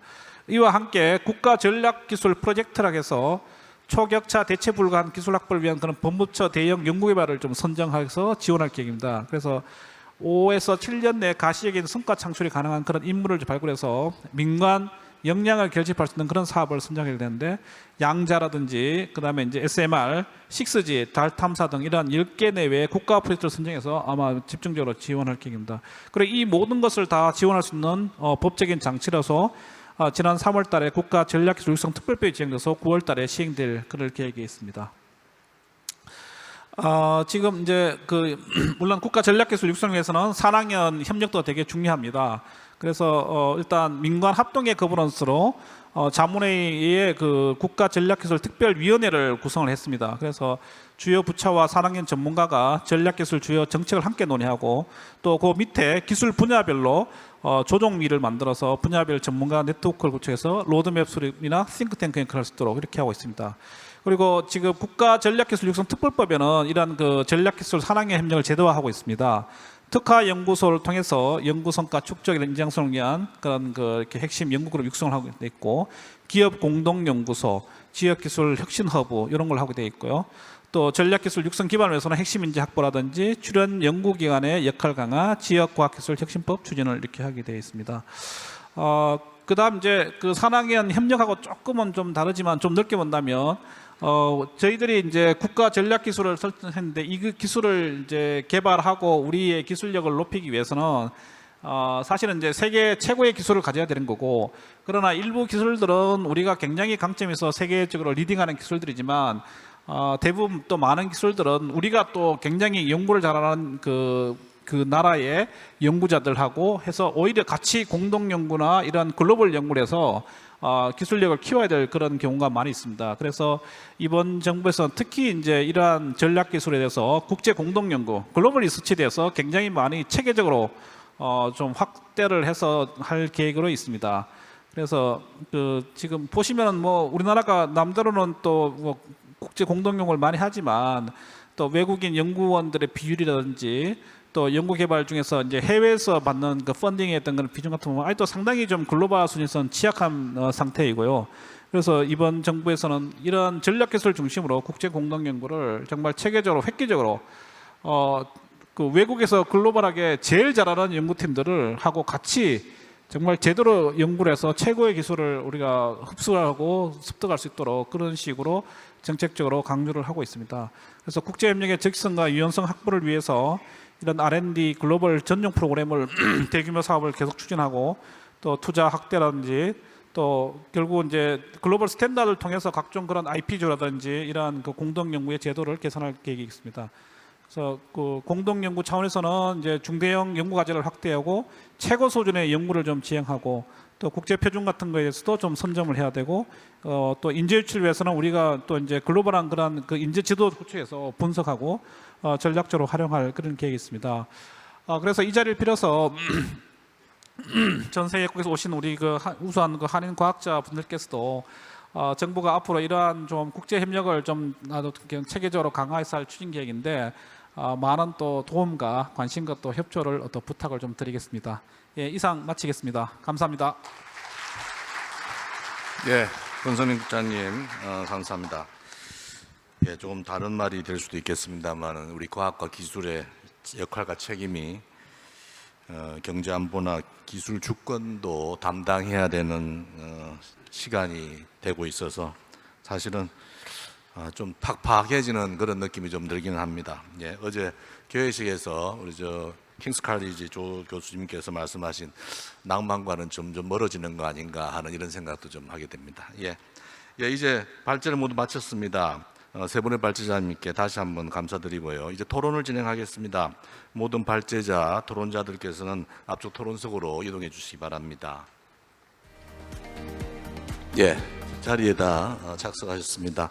먼저 토론자 네 분을 소개해 드리겠습니다. 발제자는 이미 다 청중님께서 다 아시고 제일 오른쪽, 제일 오른쪽은 프랑스 트루아 공대, 이 발음이 정확한지 모르겠어요. 맞습니까? 예, 트루아 공대 김준범 교수님이십니다. 두 번째, 역시 이게 제가 발음하기가 쉽지가 않네요. 아렌 팍스 쉬프 LLP 최윤 박사님이십니다. 세 번째 KT의 배순민 소장님이십니다. 저 바로 오른쪽 고려대 기술지주 장재수 대표이사겠습니다. 제가 먼저 방식을 좀 설명을 드리겠습니다. 먼저 토론자 네 분께 저희가 사전 질문을 하나씩 드리겠습니다. 드려서 질문을 드리면 사회자님, 제가 드린 질문에 대한 간단한 의견과 또 발제에 대한, 오늘 발제에 대한 의견 해서 동시에 말씀을 해주시기 바랍니다. 이후에 우리 프로에 계시는 청중들의 질문을 받고 그 이후에 발제자, 토론자 다 합쳐서 다시 답변을, 의견을 듣는 그런 식으로 진행을 하겠습니다. 먼저 토론자 네 분께 제가 기회를 드리고 각 시간을 사실은 많이는 못 드립니다. 각 토론자들께 5분의 시간을 드리겠습니다. 가장 멀리 앉아 계시는 김준범 교수님부터 시작을 하겠습니다. 제가 김준범 교수님께는 제가 만든 질문은 아니고 저희 세션 분과위원회에서 협의를 해서 만든 질문입니다. 교수님, 저희가 EU의 국가별 산학년 정책에 대해서 지금 계시는 프랑스를 중심으로 간단하게 말씀 부탁드리겠습니다. 네, 오늘 발표를 너무 잘 들었고요. 제가 아무래도 유럽에 있고 프랑스에 있으니까 유럽의 어떤 그런 사례들을 많이 보게 되고 많이 느끼게 되는데 오늘 발표하신 그러한 산학연 간의 어떤 많은 그 연구들이 유럽에서도 비슷하게 이루어지고 있지만 조금 다른 점을 조금 저는 좀 생각하고 있습니다. 예를 들면 그 대학교 안에 그 국가 연구소들이 들어와 있고 또한 어떤 기업 연구소도 들어와 있어서 그 대학교 한 공간 안에서 이러한 산학연들의 어떤 공동 연구들이 이루어지고 있습니다. 그래서 그러한 부분이 조금 다르지 않나 생각을 하고 있고 대부분 이제 유럽의 어떤 과제들을 지원할 때 되면 뭐 5개 국가, 유럽에서 7개 국가 그리고 한 10개 이상의 어떤 파트너 들이 모여가지고 같이 공동 그 유럽 과제들을 지원하게 되는데 그렇게 이제 한 곳에 모여 있는 산학연이라든지 그러한 부분들이 있으면 이제 좀 그 파트너 설칭도 되게 좀 쉬운 부분도 있고 그러한 조금 그 장점을 가지고 있다라고 좀 생각을 하고 있습니다. 그래서 우리나라에서 하고 있는 부분들도 많이 비슷한 것 같은데 유럽에서 조금 특이한 부분이 있을 것 같고, 제가 뭐 이따가 기회가 안 될 것 같아서 오늘 발표하신 분들이 이제 많은 그 장점들을 많이 해주셨어요. 그러니까 어떤 성공 사례들 많이 이제 발표해 주셨는데, 저는 이제 뭐 그 오늘 발표하신 분 중에 짧게라도 저는 그 실패 사례들을 좀 많이 조금 봤으면 좋겠어요. 그러니까 우리가 다 성공 사례들만 말씀하시는데 그 이렇게 쭉 하시다가 좀 실패한 경우들, 그리고 실패로부터 많이 좀 느끼고 배운 점들에 대해서 한번 오늘 발표하신 분 중에서 한두 분께서 말씀해 주시면 좋을 것 같고, 그리고 유럽에서 조금 이제 한 가지 조금 또 좋은 점은 그 핀란드 같은 경우는 어떤 기업에서 학교에 어떤 펀딩을 주고 걔네들이 하고 싶은 연구들의 어떤 기초 연구들을 그 학교에서 학생들이 모여서 연구를 할 수 있게끔 하는 그런 프로그램들도 상당히 저는 괜찮다라는 생각이 들어서 한국에서도 그런 것들을 좀 활용을 하면 좋겠고, 프랑스 같은 경우는 저희 학교 같은 경우는 이제 5년 프로그램인데 5년 중에 한 6개월 정도를 이제 회사에서 아니면 연구소에서 인턴십을 이제 꼭 해야지 졸업을 할 수 있는 그런 부분들이 있습니다. 한국에서 인턴십은 그냥 뭐 한 몇 개월, 1, 2개월 하는 그런 개념인데 프랑스에서의 어떤 그런 인턴십은 상당히 중요한 부분이고, 그 기업에서도 그러한 그 스페셜 펀딩을 갖고 있습니다. 그러한 인턴십을 쓰기 위해서. 그래서 그런 인턴십 프로그램도 좀 많이 활용하게 되면 기업이라든지 학교라든지 연구소에서 더 많은 활발한 연구들이 이루어지지 않을까라는 생각을 하고 있고, 그런 인턴십 프로그램을 조금 더 활용을 잘했으면 좋겠다라는 말씀을 좀 드리고 말씀을 마치도록 하겠습니다. 네. 예, 고맙습니다. 두 번째 토론자로 우리 최윤 박사님께는 어제 저희가 토의한 대로 산업계가 미국을 진출할 때 특히 이제 스타트업이나 벤처 미국 진출 시 유의사항에 대해서 좀 말씀 부탁드리겠습니다. 예, 슬라이드 올려주시겠어요? 예, 감사합니다. 저는 현재 미국에서 변리사로 일한 지가 한 15년 됐고요. 그 전에 제약회사에서 R&D 디렉터까지 하면서 한 15년 정도 일을 했습니다. 그래서 약간 이제 여기 제가 오게 된 퀄리피케이션도 사실 그 미국 KSA의 사이언티스트로서 시작을 해서 멤버로 참여를 했기 때문에 하게 됐고요. 예, 지금은 제가 이제 리걸 쪽에 있으니까 저의 동료이자 이전에 제가 일을 했던 분야의 사이언티스트 엔지니어들을 발명들을 리걸라이즈 시키고 커머셜라이즈 시키고 돈이 되게 하는 일종의 통역 같은 일을 하고 있습니다. 그래서 된 건지 모르겠네요. 그래서 제가 이제 아까 발표하신 분들한테도 여러 번 이제 질문이 나왔는데요. 제가 이제 미국에 아무래도 이제 저희 여기 오신 분들은 전 세계에서 오셨기 때문에 I'm not gonna limit my discussion only for the Korea. 근데 지금 전 세계 국가들의 사실은 미국을 중심으로 모든 콜라보레이션이나 라이센싱이 가장 많이 일어나게 됨으로써 겪었던 제 경험에 의한 그런 이제 몇 가지 저희가 잘 생각하지 못하는 부분, 아까 김영숙 교수님은 이미 경험을 하셨고 그래서 말씀을 주셨는데 여러 가지 팩터들이 있어요. 그래서 그 부분을 잠깐 짚고 넘어가고 싶어요. 예를 들면 저희가 참 이제 서로 사이좋게 같이 콜라보레이션 합시다 얘기는 해요. 근데 결국에는 이거를 뭔가 다 나눠야 돼요. 어떤 걸 나눠야 되냐? 오너십. 누가 뭐를 가질 것인지를 나눠야 돼요. 예를 들면 그중에 지적재산권이 있을 수 있고, 또 하나는 사업화가 되면 사업한 후에 아웃컴 오너비, 그러니까 비즈니스에서 나오는 베네핏, 프로핏을 누가 얼마를 가져갈 것인지를 나눠야 되고, 그다음에 라이빌리티를 또 무시할 수 없어요. 비즈니스를 하면서 아마 계약을 하신 분들 중에 많은 분들 겪으셨겠지만 우리가 제공한 뭐 예를 들면 약을 가지고 공동 연구를 하다가 그 약으로 인해서 어떤 환자가 뭐 죽거나 상해를 받거나 그랬을 때 누가 얼만큼을 손해배상을 할 것이냐 이런 문제를 또 고려를 해야 돼요.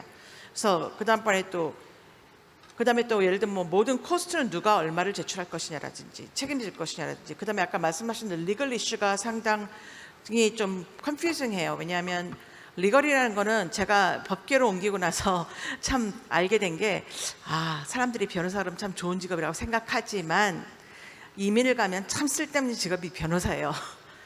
왜냐하면 변호사라는 거는 특허법도 그렇고 모든 일종의 또한 레귤러토리, 그러니까 FDA나 KFDA 이런 쪽도 전부 다 나라별로 법이 있어요. 그렇기 때문에 나라를 바꾸면 그 나라에서 할 일이 거의 없어요. 파워가 없어요. 근데 다른 얘기로 하면 저희가 아까 김영수 교수님처럼 외국 간의 어떤 콜라보레이션을 하게 되면 다른 나라의 법적인 문제를 고려하지 않을 수 없어요. 그러니까 그걸 무시하면 안 되고 당연히 다를 것이다 생각해야 되고, cultural issue, 우리는 한국식인 정서에 의해서 외국 분들에게 어프로치를 할 수도 있어요. 근데 아마 여기 계신 많은 분들이 이미 외국에 오래 사셨기 때문에 이거를 겪으셨을 거예요. 같이 일을 하다 보면 뭐 미국에 계신 분들, 외국 분들의 컬처를 이제 생각하는 이 콜라보레이션의 정의와 얼만큼 일을 할 건지, 예를 들면 한국 분들은 밤새고 일을 하고 유럽에 계신 분들은 우리는 9 to 5, no weekend working 딱 자를 수도 있어요. 그러니까 이런 거에서 서로 불만이 될 수도 있고 여러 가지 있고, 그 다음에 제일 중요한 거는 그래서 이런 문제 때문에 모든 일을 하기 전에 어그리먼트를 해야 돼요.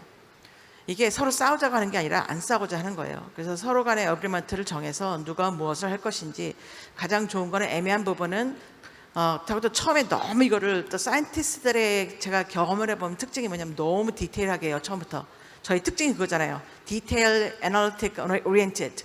그래서 막 어그리먼트, 리걸 다큐멘트를 하는데 This is not defined enough. 그래서 막 What is the emergency situation? 막 다 해요. 근데 그럴 필요까지는 없어요. 거기서 가장 쉬운 게 This will be decided later in a good faith. 그러면 돼요. 근데 어쨌거나 단어가 있다는 것 자체가 중요하고 서로 싸우지 않는 그런 그런 결과를 할 수 있고, 파이낸스 당연히 고려해야 되고요. 그다음 이제 리서처 간의 one of the biggest problem이 그 IP에 있어서 누가 발명자고 누가 오너십을 갖느냐예요. 이 부분은 처음에는 사실 좋은 마음으로 콜라보레이션 시작하지만 결국에는 누가 돈을 내고, 특히 미국에서는 그런 게 강해요. 그래서 그거를 하게 되는데, 아까 포스코텍 액츄얼리 그 좋은 정보 감사하고 굉장히 좋은 프로그램이라고 생각을 해요. 근데 거기서 잘 못 보셨겠지만 거기서 IP는 항상 회사에서 일단 가지고 계세요. 그리고 maybe 컴퍼니엔 라이센스만 주셨을 거예요. 그래서 끝까지 포스트에 가지고 계세요. 학교에서 나와서 창업하시는 분들, 학교에서 대부분 employee, 그 뭐라 그러죠, 직무 발명, 학교에서 오너십을 갖고 있어요. 그런 문제들, 그리고 또 누가 발명자가 될 것이냐, 누가 발명자가 안 될 것이냐, 그런 문제들. 또한 이제 변호사를 아까 쓰셨다는데 굉장히 좋은 말씀이세요. 근데 변호사는 아까도 말씀하셨지만 로컬 러에 근거예요. 그래서 아까 예를 들면 미국과 어떤 콜라보레이션을 한다. 그러면 미국에서 미국 사람과 하면은 대부분의 경우 그 어그리먼트가 영어로 와요. 그러면 이제 한국에서 한국 분들 영어를 다 잘하세요. 하지만도, 아니면 외국에서 오신 분들도 영어를 잘하세요. 하지만도 우리를 대표하는 미국 변호사가 미국에 로컬에 있는 게 가장 좋아요. 왜? 그럼 미국 변호사도 미국 콜라보레이터들어 한국에 있는 변호사를 쓰라 그러지. 그게 unfortunately 미국이 아무래도 사이즈가 크고 볼륨이 크다 보니 미국의 웬만한 그 글로벌 콜라보레이션을 하게 되면 미국 법을 따라가거나 영어로 대부분 다큐멘트가 작성되기 때문에 그런 리걸 랭귀지를 이해하고 분석하고 그렇게 하려면 미국 변호사를 있는 게 좋아요. 어떤 분들은 미국 변호사가 비싸기 때문에 겁을 먹는데 꼭 그렇지 않아요. 본인에게 맞는 변호사를 찾아서 인터뷰하고 그래야 셀렉트하는 게 중요해요. 그리고 이제 특허를 어차피 하려면 필요하고, 레귤레이터리 스페셜리스트 항상 필요해요. 예를 들면 ITC, 그러니까 바이오 물질이 아니고 수입 이런 거 할 때, 물건이 건너갈 때 다른 나라에 그때의 레귤레이터리가 있어요. 또 하나는 예를 들면 제약이, 특히 이제 바이오 같은 경우는 다른 나라에서 콜라보레이션 할 때에 그 나라의 레귤레이터리 법을 따라야 돼요. 그래서 아까 약간 디지털 헬스가 있는데, 사실은 디지털 헬스가 한국과 미국 간에 굉장히 큰 격차가 있어요. 아직까지는. 아시다시피 미국 사람들은 프라이버시를 굉장히 중요시 여기기 때문에 한국에서 많은 것을 할 수 있지만 미국에서 못하는 게 많아요. 그래서 이런 여러 가지 pitfall이 잘 간과할 수 있는 문제점들이 있어서 혹시 뭐 지금이라도 나중에도 질문 있으시면 언제든지 연락 주세요. 예, 감사합니다. 예, 다음 토론은 배수빈 수장님께서 국내와 해외 산업협력의 차이점에 대해서 말씀을 좀 해주시고, 또 더불어 우리 발제 내용에 대해서도 코멘트를 해주실 수 있으면 좋겠습니다. 네, 안녕하세요. 저는 KT AI2X의 연구소장을 맡고 있는 배수민입니다. 오늘 이렇게 1회 세계 한인 과학기술인 대회를 성공적으로 개최한 것에 대해서 정말 축하와 저 개인적인 감동의 말씀을 드립니다. 저도 20대 대부분을 미국에서 보냈기 때문에 이렇게 우리나라에서 세계에 있는 한인 과학기술인 분들을 초대할 수 있었다는 것을 참 뜻깊게 생각합니다. 네, 오늘 그 산학연 테크 포럼의 많은 발제자분들의 발표 내용 정말 저도 잘 들었습니다. 개인적으로 저는 그 포스텍 제가 그 2주 전에 체인지업 그라운드 다녀왔거든요. 그래서 오늘 또 소개해 주셔서 참 반가웠고, 또 제가 디지털 플랫폼 정보위원회에 있으면서 오늘 또 바이오 디지털 헬스 쪽에서 원 플랫폼 멀티 서비스에 대해서 말씀 주신 것도 참 뜻깊었다고 생각합니다. 그리고 마지막으로 제가 작년에 그 국가 전략기술 자문단으로서 그 AI에 대해서 담당을 했고, 올해는 그것에 대한 그 전략 로드맵을 수립 중에 있습니다. 그래서 오늘도 아마 이번 행사를 통해서도 보셨겠지만 지금 학술 세션들은 작년에 수립된 그 12개의 국가 전략 기술로 나눠져 있습니다. 그래서 이렇게 저희 나라의 과학기술이 작년부터 시작해서 어떤 기조를 가지고 일관성을 가지고 추진되고 있다는 것은 참으로 반가운 일이고요. 이런 저희가 국제적인 콜라보레이션, 그게 한인이 됐던 또 외국인이 됐던 그런 콜라보레이션이 그런 그 일관성을 가지고 좀 장기적인 안목을 통해서 추진됐으면 좋겠다는 바람을 가지고요. 제가 기업에 있으면서 또 다양한 또 산학연 협업을 하면서, 이거는 사실은 이 자리에서 말씀드리기는 좀 다른 얘기일 수도 있지만 저는 저희 나라의 좀 다양성이 강화돼야 된다고 생각합니다. 일단 교육에 있어서도 어떤 학제 간의 지금 벽이나 교육의 커리큘럼이나 이런 것들이 좀 닫혀 있는데, 이런 문화적 교류를 통해서 저희가 세계적인 교류를 통해서 정말 많은 정보들이 유입돼서 한국에 약간 고착돼 있는 레거시들이 혁신이 될 수 있는 기회가 됐으면 좋겠습니다. 또 아까 외국인 투자에 대해서도 말씀하셨는데, 저희 나라는 외국인이 사는 게 너무 힘든 나라인 것 같습니다. 여러 가지 아주 편리하고 효율적이기 때문에 그 반면에 좀 다르면 완전 불편한, 아예 액세서블하지 않은 그런 불편함이 있는 많은 제도들이 있습니다. 그래서 이번 기회에 저희가 그런 플랫폼적인 것도 외국인에 조금 더 친절했으면 좋겠고, 문화적으로도 이런 교류회를 통해서 저희가 뭐 세계에 계신 한인들 그리고 외국에 있는 과학기술인과의 교류도 조금 더 확장됐으면 좋겠다는 바람을 드립니다. 그리고 제가 저는 석사 박사는 MIT에서 나왔는데, 제가 최근까지도 제가 대학원 때 냈던 특허에 대한 수익을 받을 수가 있었어요. 그래서 MIT 같은 경우는 학교가 3분의 1을 가지고 그다음에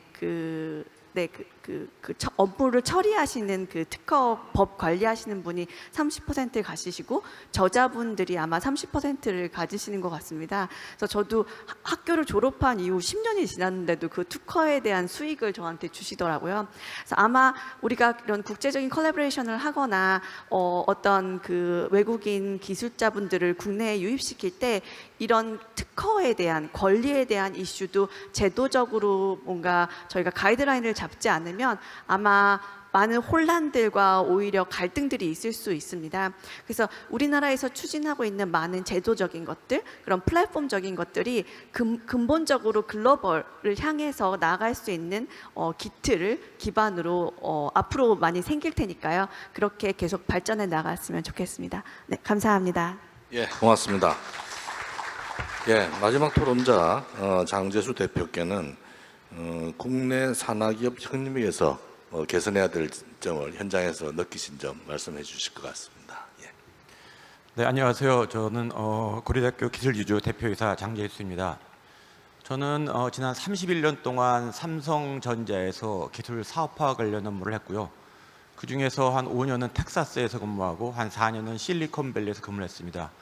그리고 지금은 이제 4년 전부터 대학에서 이제 연구 성과를 기반으로 하는 창업 이런 아이템을 발굴하고 저희가 투자하고 육성하는 그런 업무를 담당하고 있습니다. 근데 제가 이런 이제 국내의 산학연 협력 이런 과정을 보면서 실제로 이제 많이 느낀 것을 중심으로 말씀드리려고 그러는데, 한 가지 이제 양해를 구하고 싶은 거는, 사실은 우리나라가 이 과학기술의 힘을 바탕으로 굉장히 발전해 왔고, 그런데 제가 지금 다룰 이름이 좀 뭔가 좀 더 잘해야 되겠냐 하는 거기 때문에 이게 뭐 잘못하면 잘못했다고 느낄 수 있는데 그게 아니라 여태까지 잘해왔는데 세상이 변했으니까 앞으로 이런 식으로 좀 더 힘을 합쳐서 더 잘해야 되겠다. 이런 방향으로 좀 이해를 해주셨으면 감사하겠습니다. 일단 제가 이제 첫 번째 말씀드리고 싶은 것은 공공 R&D 과제의 도전성과 혁신성이 좀 더 획기적으로 개선되어야 한다 이렇게 생각합니다. 그동안에 국내 기업들은 글로벌 기업들과 치열한 경쟁을 하면서 R&D 역량이 상당히 향상되었습니다. 기술의 빠른 변화와 이제 융복합화에 대응하기 위해서 전 세계 유수의 대학, 연구소, 스타트업과 협력을 해오고 있고 앞으로도 이런 게 계속 늘어날 것으로 예상이 됩니다. 그다음에 또 하나 이제 우리나라 기업들이 그동안 이제 패스트 팔로우로 이제 계속 많이 발전을 했는데 우리가 지금 이제부터는 퍼스트 무버로 가는 변곡점에 이르고 있기 때문에 더구나 이제 이 기업의 눈높이는 상당히 높아졌고 앞으로도 높아질 거고 이런 공공 R&D가 이거에 부응할 수 있도록 좀 더 도전적인 연구, 혁신적인 연구가 필요하다고 이렇게 생각합니다. 두 번째는 이제 특허에 대한 이제 인식과 질적 수준 제고가 필요하다고 생각하는데 기술 사업화 측면에서 보면은 특허라는 것이 결국 시작과 끝입니다.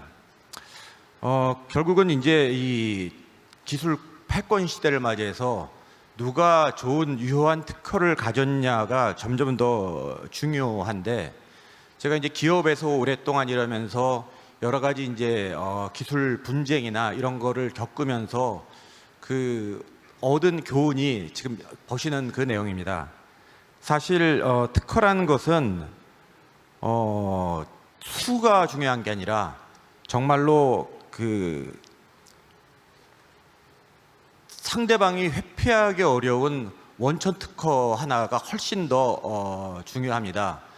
많은 연구자들이 특허하면은 그냥 출원하면 되는 거 아닌가 생각을 하지만은 실제로는 특허로는 상품과 같이 개발을 하는 것이라고 이렇게 비유를 하고 싶습니다. 그래서 좋은 특허 되려면은 정말로 이 특허를 출원하기 전에 이 상당히 많은 전략도 수립을 하고 어떻게 하면 권리 범위를 넓히고 이거를 남이 모방을 못하도록 철저하게 시뮬레이션도 하고 그다음에 국내에 출원하는 것뿐이 아니라 미국, 일본, EU, 중국 등 해외에 출원을 해야지 사업적인 가치를 인정받을 수 있습니다. 그런데 이제 한국 국내의 현실로 볼 때는 이게 굉장히 많은 투자와 전문성이 필요한 거기 때문에 아직까지는 좀 상당한 갭이 있다 이런 생각을 가지고 있습니다. 세 번째는 이제 기술 협력하고 이전하고 사업화 촉진을 위한 기반 조성이 필요합니다. 예를 들어서 이제 기업의 입장에서는 다른 기관하고 협력하는 과정에서 기술 보안이라든지 IP 리스크라든지 이런 것이 커지는 것에 대한 굉장히 우려를 하고 있기 때문에 서로 신뢰를 할 수 있도록 하는 여건 조성이 필요해 봅니다. 또한 사업화 목표를 하는 공공과제는 독일의 프라운호퍼와 같이 초기부터 기업과 협력을 전제로 하는 이러한 정책도 실효성이 있어 보입니다. 그다음에 제가 이제 대학에 와서 보니까 교수님들이 그러니까 정말로 좋은 연구 성과들도 많이 있고 많은 교수님들이 창업을 통해서 이 연구 성과를 사업하는데도 관심이 많은 것을 보고 굉장히 이제 고무적이라고 생각을 합니다. 하지만 이제 사업이라는 거는 연구자가 계속 주도해서 하는 데는 한계가 있습니다. 그래서 제가 볼 때는 우리도 이제 미국과 같이 이 대학의 연구 성과가 창업을 통해 검증되고 완성도가 높게 되면은 기업이 이것을 인수하거나 그 다음에 아니면 뭐 협력을 하든지 통해서 기업 주도로 스케일업을 할 수 있도록 이런 협력 모델이 굉장히 활성화될 수 있도록 하는 어떤 정책적 지원이 좀 필요하다고 봅니다. 끝으로 이제 사업적 관점에서 볼 때도 이 근본적인 혁신은 기초과학의 뒷받침이 필요하다고 생각합니다. 그렇기 때문에 이제 최근에 보면은 이제 기초연구 성과가 사업화로 바로 연결되는 사례도 굉장히 많이 늘어나고 있고요. 그러니까 이런 볼 때는 이제 국가 차원의 아까 말씀해 주신 전략 기술 같은 경우에는 실제로 이제 공공 주도로 기초 연구 투자하고 인력 양성 이런 것도 확대하는 것이 굉장히 중요한 과제로 보입니다. 네, 이상 마치겠습니다. 감사합니다. 예, 감사합니다. 예, 그러면 지금부터는 청중들께 질문의 기회를 드리겠습니다. 질문을 하실 때는 당연히 손을 들어주시고 성함과 소속도 좀 말씀해 주시고 또 질문을 누구에게 하는지도 좀 명확하게 지정해 주시기 바랍니다. 그러면 질문을 다 받고 질문을 우선 1차적으로 수집한 이후에 저희 이제 답변을 듣고 또 시간이 남으면 질문을 받도록 하겠습니다. 예, 예 저기 마이크 예. 안녕하십니까. 루이지애나 스테이트 유니버시티에서 온 감승일입니다. 제 질문은 국가 전략 과제에 관한 건데요. 12가지. 제가 첫날부터 약간 이해하기 좀 힘든 부분이 있었는데 그게 오늘에서 그게 확실해졌습니다. 그래서 제가 제 질문은 텍소노미, 분류학에 관한 질문인데요. 혹시 그런 거 기억나실지 모르겠는데 2000년대 처음 들었을 때 저희가 이렇게 1월 1일 날 제가 아직 그 기억이 있는데 신문을 펼쳐보니까 앞으로 오는 새로운 천년을 맞는 데 있어서 그 당시에는 서스테이너빌리티라는 말이 그렇게 유행하지는 않았는데 그럼 인류가 살아남기 위해서 우리 소사이티가 계속 유지되기 위해서 있어야 되는 것들이 뭐냐. 그래서 거기에서 3가지를 꼽았습니다. 그래서 거기에 첫 번째 말하는 게 깨끗한 물과 공기, 그 다음에 2번째가 토양과 푸드에 관한 문제, 그리고 3번째가 에너지의 이슈입니다. 제가 조금 이해하기 힘들었던 부분은 이 국가 전략 과제를 구성을 하실 때 가령 스탁에만 인베스트먼트를 생각을 하시면 12개의 회사를 뽑는 게 아니고 가령 일부의 어떤 인덱스 펀드나 이렇게 해서 스테빌리티를 가지고 그 위에 볼라틸리티를 감당할 수 있는 스탁 피킹을 하는 것처럼 제가 보기에 국가 전략 과제를 12개로 뽑는 건 이건 사견을 든 죄로 제가 보기엔 좀 틀렸지 않나 이런 생각이 듭니다. 그러니까 이건 제 개인적인 견해입니다. 그렇게 생각하는 이유가 뭐냐면 한국같이 이렇게 큰 나라에서 12개 전략 과제를 뽑으면 12개 들어가지 않는 것도 많지 않습니까? 그러니까 그런 것들을 중요하지 않다고 생각할 수 있는 오해의 소지가 있기 때문에 제가 생각하기에 이 국가 전략 과제에서 베이스로 깔아야 하는 방금 제가 말씀드린 것처럼 물과 공기에 관한 것 하나, 그 다음에 푸드와 토양에 관한 하나, 에너지에 관한 거 하나, 이 3개를 첫 번째 레이어로 깔고요. 그 뒤에 어떤 마켓이나 이윤 창출, 그러니까 그 다음에 그 마켓에서 어떤 부분들이 앞으로 한국이 좀 더 크게 살아남기 위해서 도움이 되는지 그런 것들을 피킹할 수 있는 그러니까 그런 식으로 국가 전략 과제를 고르는 게 낫지 않나. 그래서 제가 한 가지 예를 들면요. 이건 이제 제가 죄송합니다. 예. 지금 질문하실 분이 많으셔서 예. 죄송합니다. 예. 그래서 그 부분에 대해서 사실은 저는 여기 학교에 오면서 에너지 트랜지셔닝이나 넷지로, 카본 뉴트럴, CCUS 이런 부분에 대한 이야기도 듣고 싶었는데 그런 term은 여기 포함이 안 돼 있더라고요. 그래서 아까 말씀드렸던 그 텍소노미에 관한 부분 12가지 국가 전략 과제 그 부분에 대해서 조금 이야기를 듣고 싶습니다. 고맙습니다. 예, 제가 말씀을 끊어서 죄송합니다. 워낙 저희가 갈 길이 멀고 시간이 짧아서 양해 부탁드립니다. 예, 또 다른 질문 부탁합니다.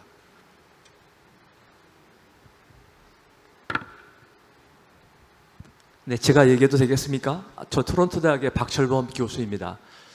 제가 질문하는 것은 아마 발제하신 처음 오늘 얘기하신 분들, 처음 2분들과 아마 3번째 얘기하신 분에게도 상관되는 것 같은데, 미국에서는 학생들이 산학 프로젝트를 잡아서 퍼블리시를 할 수 없는 그런 프로젝트를 할 수가 없을 겁니다. 왜냐하면 학생이 학교를 수호할 수가 있기 때문에 그렇습니다. 그러나 유럽에서는 이게 완전히 허용이 됩니다. 그래서 특히 germany나 아니면 오스트리아 같은 경우에는 학생들의 그 퍼블리케이션의 한 반절 정도는 사실은 펀더멘탈한 걸 하고 산학적으로 한 것이, 다시 말하면 그쪽에서 박사학위를 받은 사람들은 사실은 퍼블리케이션이 별로 많지는 않지만 어마어마한 경험을 했다는 얘기죠. 그 학교에서 연구한 것을 그 산업으로 이렇게 바로 갈 수 있는. 그런데 그것은 유럽에서는 그 학생들이 회사에서 일하는 정도의 그 월급을 충분히 받고 그다음 풀 직원으로 이렇게 그 대접을 받기 때문에. 그런데 노스 아메리카는 그러지 못하거든요. 아래에서 그냥 받으시 살기 때문에. 그래서 저희 같은 경우에는 어떻게 했냐면 학생들한테 한 시간당 50불 정도 이렇게 주고 하여하는 식으로 이렇게 가능했었습니다. 근데 한국에서는 vertical society이기 때문에 교수님이 산학관계에 그 프로젝트를 한다고 그러면 학생들은 눈치를 보느라고 그냥 대접을 잘 받지 못하면서도 할 수 없이 해야 하는 경우가 있거든요. 그러니까 이것은 어쩔 수가 없는 것 같은데, 결국은 법적으로 이걸 보장을 하고서 교수님들은 반드시 그런 일을 해야지 산학적으로 이렇게 활동화가 될 텐데, 그러면 이것이 어떻게 되는지, 현재 한국에서는 그것을 어떻게 생각하시는지, 어떤 프랙스가 있는지를 궁금합니다. 예, 제가 지금 시간이 아무래도 많이 부족합니다. 우선 두 가지 질문 포함해서 지금 토론자들이 던진 질문을 합해서 우선 질문에 대한 답을 듣고 다시 좀 시간을 좀 보겠습니다. 예, 우선 이게 지금 순서를 따질 건 아닌 것 같고요. 예. 예, 지금 정부가 이제 추진하는 국가 전략 기술에 대해서 이제 조금 이제 분류적인 차원에서 말씀을 주셨는데, 이제 조금 뭐랄까 오해는 이제 말아 주실까 싶은 거는 뭐냐면, 이제 정부가 여러 가지 그런 국제적인 정세나 뭐 공급망이라든지 이런 시큐리티 차원에서 이런 그런 상황이 생겨서 국가적으로 조금 더 이제 기술의 주권 차원에서, 기술의 자립 차원에서, 안정성 차원에서 국가가 좀 더 우리가 확보를 해야 될까, 뭐 그런 기술 차원에서 접근하는 것이 국가 전략 기술이라는 하나의 범주이고, 국가가 다른 모든 연구를 이걸로 하고 나머지는 다 안 한다는 뜻은 아닙니다. 다 뭐 기존의 사이언스 활동이라든지 연구라는 활동 자체가 다 서로가 연관되고, 밑에부터 퍼스트 레이어부터 아주 각게 받쳐서 기초과학부터 해서 응용 개발되면서 다 기술이 완성도가 이루어진 거기 때문에 저희들이 그러한 여러 가지 프로세스나 뭐 그런 네트워크나 생태계를 부자한 것은 아니고, 다만 국가적으로 그런 쪽을 조금 더 이제 방향성과 전략성, 뭐 선택과 집중이랄까요, 그런 차에서 조금 더 강조를 하자는 뜻이고, 조금 더 유의해서 국가가 좀 특별하게 좀 스페셜하게 하고 좀 케어하자. 이거는 뭐 사실 어떻게 보면 위너피커 같은 뭐 피킹 같은 데서 조금은 이제 거부감을 느낄 수 있지만, 지금 뭐 전 세계가 다 이런 식의 지금 어려운 상황이다 보니까 국가도 그에 맞게 남도로의 그런 대응할 수 있는 정책을 또 이렇게 만들어야 되는 거고, 미국 같은 경우도 선진국이지만 굉장히 민간 주도고 시장 원리를 중시하는 그러한 세상이지만, 그래도 굉장히 국가의 어떤 그러한 특별한 관심과 전략 이런적인 것들 한국 봤을 때도 우리나라도 이제 그런 것들을 해야 되는 상황이고, 그래서 그렇다고 우리가 뭐 모든 기술에서 강대국도 아니고 일부 몇 개를 가지고 지금 반도체 좀 잘하고 2차 전지 좀 잘하고, 나머지 지금 부상하는 양자, 뭐 AI, 뭐 그렇게 우리가 아주 선도 국가를 할 수 없는 이런 상태에서 세계가 전부 다 이런 거를 국가 안보나 미래 먹거리에서 이제 치열하게 경쟁해 가는데, 우리도 조금 더 이제 가속화시키고 조금 더 경쟁력을 높이기 위해서는 국가가 조금 더 관심을 가지고 좀 전략성을 가지고 해주지 않겠나, 그런 차원에서 이제 접근하는 거고 좀 말씀을 드리겠습니다. 그리고 탄소 중립이라는 넷제로 이런 것들은 또 다른 하나의 우리 정책 프레임워크에서 또 이제 정책적인 중장기 로드맵을 만들어서 또 그에 맞게 하고 있습니다. 그래서 그런 차원으로 말씀을 좀 드리겠습니다. 예, 국장님 마이크 드신 김에 또 국가 R&D에서 지금 도전성 확보 방안에 대해서도 간단하게 좀. 예, 지금 뭐 전체적으로 이제 우리도 이제 계속 패스트 팔로우가 아니고 이제 퍼스트 무버로 가야 된다는 그런 당위성은 우리 과학기술계 모든 분들이 다 지향한 거고, 우리 국민들도 이제는 좀 세계를 선도하는 기술, 세계 최고의 기술을 만들자는 것에서는 누구나 다 희망하고 있는 거고, 그런 것들이 저희 국내 연구자분들에 대한 모든 그 소망이, 그러니까 바람이고, 또한 외부에 계신 우리 또 한인 과학자분들도 다 그런 거를 이제 희망을 하시는 그런 사항입니다. 결국은 뭐 미국 같은 경우는 이제 뭐 달파 같은 시스템 자체를 하면서 굉장히 도전적이고 혁신적인 것도 많이 하는데, 이제는 우리 한국도 그런 것들을 이제 좀 제대로 해야 될 때가 아닌가 싶은 그런 시점이 된 것 같습니다.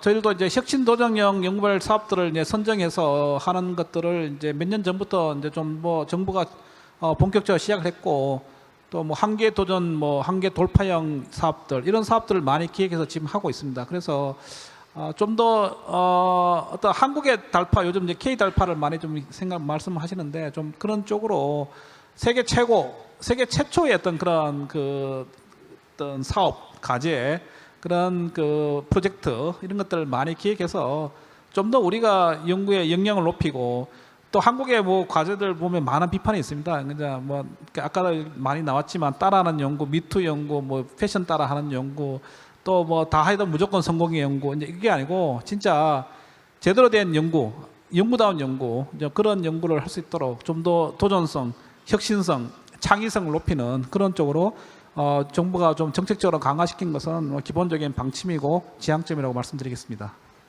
예, 고맙습니다. 우리 박성진 전무님, 김영수 센터장님 두 분께 실패 사례, 아주 뼈아픈 실패 사례 또는 너무 어처구니 없는 실패 사례 한두 가지씩만 좀 말씀드리겠습니다. 예, 그 실패 사례가 너무 많은데, 그 보통 이제 이 교수님들이나 이런 연구자들은 논문을 쓸 때는 최고 논문을 쓰려고 합니다. 뭐 네이처 사이언스를 이렇게 타겟을 해서 하는데, 실질적으로 이제 창업을 할 때는 너무 쉽게 돈을 받아요. 그 창업 생태계도 VC들의 랭킹이 있거든요. 그러면은 제일 좋은 돈부터 받으려고 노력을 해야 되는데 그렇지 않는 거죠. 그러면 이제 자기 기술은 최고일 줄 모르는데, 자기가 VC 돈을 받는 순간, 아니면 친구 돈을 받는 순간 그 회사의 가치는 굉장히 떨어져 버리거든요. 그러니까 이제 이게 제가 이제 좀 말씀드리고 싶은 거는, 교수님들이 그런 사례가 너무너무 사실 많고 학생들도 많은데, 기본적으로는 연구하는 마인드를 똑같이 가지고 이 벤처 생태계도 베스트가 있다. 그 내가 베스트로 가야겠다. 그래서 그 노력을 똑같이 하셔야 되는데, 연구에는 프로페셔널이고 벤처할 때는 너무 아마추어 같이 하니까, 그래서 이제 실패 사례가 나오는 것 같습니다. 예. 네. 저희는 그 앞서서 발표에서 말씀드린 것처럼 너무 실패 사례가 많아서 제가 말씀을 다 드릴 수는 없는데, 일단은 기업들과 이 R&D를 같이 하면서 이 기업들이 왜 R&D를 하면서 이렇게 도전적으로 하지 않고 있는 것들을 개인적으로 잘 내놓지 않을까. 되게 이상하게 들리시죠?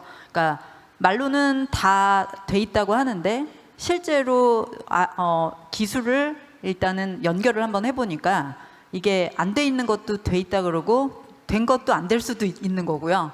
그래서 저는 사업단을 계속 진행을 하면서 이게 국가연구개발사 국책연구인데도 불구하고 기업을 굉장히 많이 바꿨습니다. 그래서 저희를 관할하고 있는 그 재단이 굉장히 애를 먹었다는 소리를 굉장히 많이 듣습니다.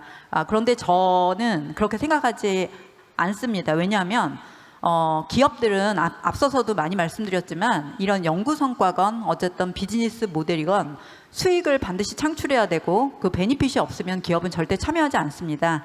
그렇기 때문에 역으로 이런 국가개발단에서도 기업이 자기의 역할을 못하면 있을 이유가 없는 거죠. 그래서 잘할 수 있는 기업으로 교체하는 거는 저는 당연하다고 생각을 하고요. 그게 굉장히 큰 문제였습니다. 그리고 앞서서도 말씀드렸듯이 두 번째로 로펌의 역할이 굉장히 중요합니다. 맨 처음에 제가 로펌을 국가연구개발과제에 정식적으로 참여를 해야 된다고 했을 때 왜 로펌이 참여해야 되냐고 굉장히 말이 많았습니다. 그런데 제가 연구 R&D를 해보면서, 아까 뭐 여기 포스텍에서도 말씀하셨지만, 이제 창업 이런 뿐만 아니라 R&D 연구 성과를 기업이 굉장히 필요하게 만들고, 그리고 그런 프로세스가 교수님들이 개개인적으로 확인하시기도 힘들고, 그리고 자기의 연구 내용이 어떤 리뷰를 거쳐서 이게 문제가 있는 부분이 있는지 없는지도 계속 지속적으로 체크를 해야 됩니다. 이제 그런 부분들이 굉장히 백업을 해줘야지 그런 게 성과가 나는 로드맵에 들어가기 때문에 그런 부분도 굉장히 큰 어려움이라고 볼 수가 있겠습니다. 그리고 아까 잠깐 학생 인건비나 인건비 집행에서 말씀을 드렸는데 제가 생각하는 부분이 외국의 사례도 굉장히 다양한 것 같지만 저는 기업이든 교수님이든 학생이든 아니면 연구원이든 모두가 윈윈할 수 있는 구조를 만들지 않으면 절대 성공 모델은 만들 수 없다고 생각을 합니다. 그래서 저는 여기서 이렇게 말씀드리면은 그렇겠지만 저희 연구원들도 많이 와 있기 때문에 풀로 다 주고 있습니다. 그리고 학교에다가도 왜 이 사람이 이 역할을 하는데 이렇게 못 주냐 해서 저는 연말에 수당으로 지급을 하고 있습니다. 한 역할에 따라서. 그래서 이런 환경과 그 인식 이전에 일단 조그만 R&D든 조그만 사업에서 하나라도 실천하는 그런 부분이 먼저 선제적으로 되지 않으면 이런 환경과 문화는 바꾸기 어려울 거라고 생각하고요. 자꾸 이런 포럼이나 이런 데서 이렇게 정부에 관해서의 어떤 제도나 이런 거 말씀을 하시는데 제도 이런 게 바꾸고 이러는 그 로드맵에 우리가 관여할 수 있는 사람도 적고 그리고 또 그런 게 이제 시간이 많이 걸리기 때문에 일단 저는 선제적으로 제가 할 수 있는 부분 기본적으로 개념을 가지고 있는 부분부터 작은 실천이 성공 모델을 만드는 굉장히 지름길이라고 생각해서 그 부분도 좀 말씀드리고 싶었습니다. 고맙습니다. 우리 토론자 분들께서 혹시 또 추가하실 말씀 있으십니까? 아무래도 제가 좀 말씀을 드리고 싶습니다. 왜냐하면 여러 가지 의견이 나오셨는데 아까 예를 들면은 퍼블리케이션에 관한 부분 말씀하셨는데 유럽은 발표를 퍼블리시를 할 수 있고 미국은 못하고 이런 말씀하셨는데 사실은 그게 기본으로는 연구하신 분이 오리지널 발명을 하신 분이 그러니까 리서치를 하신 분이 이거를 특허를 할 것이냐 안 할 것이냐 만약에 현재가 저희가 산학년 포럼이니까 산학년으로 갈 기회가 있다면 만약에 그럴 마음의 의도가 처음부터 있다면 그러면 이제 특허가 인볼브가 돼요. 그럼 특허가 인볼브 되게 되면 퍼블리시에 어떤 특허를 고려한 리걸 바디에이 생겨요. 때문에 그거를 고려하지 않을 수 없어서 지금 말씀하신 어떤 제도적인 문제라든지 나라별로의 문제가 아니라 그 처음부터 세팅이 이게 산학년으로 특허를 할 문제인지 아니면 이거는 I don't care 옛날에 그 보통 리서처들이 하신 것처럼 무조건 논문 발표 그거에 따라 달라지는 것 같아요. 미국 같은 경우 만약에 학생이 발표를 하겠다면 그런 특허 관계가 없는 상황에서 본인이 못할 이유는 없지만 지금은 현재는 많은 대학들이 이미 그 임플로이먼트 계약들을 하고 계세요. 유럽과 미국과 전부 다. 그래서 아마 다 간과하셨겠지만 본인도 교수님들도 다 임플로이먼트 계약이 있으세요. 학교와. 거기 이미 그런 게 레귤레이션 들어가 있어요. 그래서 저는 특허하는 입장에서 가장 힘든 게 교수님들은 막 발표를 하셔야 돼요. 하고 여기저기다 막 떠벌리고 다니시고 말씀을 하시고 난 후에 오셔서 특허를 내시겠다고 이게 삼성에서 포스텍에서 어디 회사에서 이거를 사업화하자고 하니 오세요. 근데 벌써 1년이 넘은 어제 그제 벌써 발표를 하셨으면 미국은 그나마 generous 1년 안에 특허를 제출하면 되지만 유럽은 제로 신규성에 있어서 만약에 발표를 이미 하셨다면 이유는 뭐냐? 본인의 아이디어지만 이미 공개를 했으면 대중에 누구라도 이거를 쓸 수 있는 권한이 있다고 생각을 해요. 아니면 그걸 가지고 모디파이를 하든지. 그래서 그런 면이 많이 있기 때문에 지금 저희가 약간 좀 기초 연구를 하실 분과 나는 이게 커머셜라이즈해서 뭔가를 돈을 받겠다는 분, 세종대왕님과 예를 들면 삼성과의 차이죠. 그러니까 세종대왕님은 한글을 발명하셨지만 그거를 특허 안 하셨어요. 근데 타마스 에디슨은 1800년대에 전구를 만들고 미국에 특허를 냈어요. 80년인가에. 근데 차이는 뭐냐? 세종대왕님은 그냥 인류에게 모든 사람이 베네핏을 받기를 원하셨고 타마스 에디슨은 벌써 이 미국은 자본주의가 개념이 세기 때문에 그래도 돈을 벌어서 남을 도와주더라도 돈을 벌어서 도와주는 게 낫겠다고 생각하신 것 같고 차이가 있거든요. 그러니까 거기서 출발할 때 벌써 달라져요. 근데 저는 개인적으로 추천하기는 발명이 있으시면 먼저 본인이 특허를 가지시고 남을 이롭게 하시는 게 좋다고 봐요. 왜냐하면 요즘은 그 발명이 잘못된 사람에게 그냥 떨어져서 도리어 피해를 보는 경우가 도리어 더 많아요. 예를 들면 어떤 분들은 특허 시스템을 반대하지만 많은 만병통치약이 특허가 없기 때문에 실험실에서 사장이 돼요. 왜냐하면 아무도 돈을 넣고 개발하려고 하지 않아요. 지금은 아마 기업에 계신 분들은 다 끄떡끄떡 하실 거예요. 예를 들면 핸드폰에 관한 중요한 여기 전화기 하나에 몇천 개의 특허가 있어요. 그 안에 테크놀로지가. 근데 그 중에 하나라도 만약에 어떤 뭐 그 디스퓨트가 생길 수 있다든지 뭐 특허 문제가 있다라 그러면 회사가 첫째 주저하게 돼요. 개발을 안 해요. 그러면 굉장히 엄청난 테크놀로지도 개발될 기회를 놓쳐요. 그래서 그런 게 있기 때문에 꼭 한 편만으로 들을 건 아니고 저는 국가 과제에서 좀 돈이 안 되는 부분을 해주셨으면 좋겠어요. 예를 들면 미국과의 차이도 미국은 바이오를 별로 안 해요. 왜냐하면 바이오 사업은 충분히 프라이빗 펀드에서 관심 있고 해요. 근데 한국 아까 차트를 보고 혹시 한국 정부가 미국 정부를 그냥 이렇게 벤치마킹 한다면 약간 소셜 팩터를 고려하셔야 되지 않을까 싶은 생각이 좀 들더라고요. 감사합니다. 죄송합니다. 예, 고맙습니다. 예, 예, 정말 대단히 송구합니다. 예, 제가 이거 뭐 제가 더 드릴 수 있는 시간이 아니라서 예, 지금 이 마무리를 해야 될 시간이 되었습니다. 예, 오늘 이 세션에 참석해 주신 모든 분들 또 이 세션을 준비하신 모든 분들 진심으로 감사합니다. 그리고 세계 한인 과학기술인 대회 남은 프로그램들도 끝까지 즐겨주시기 바랍니다. 예, 고맙습니다.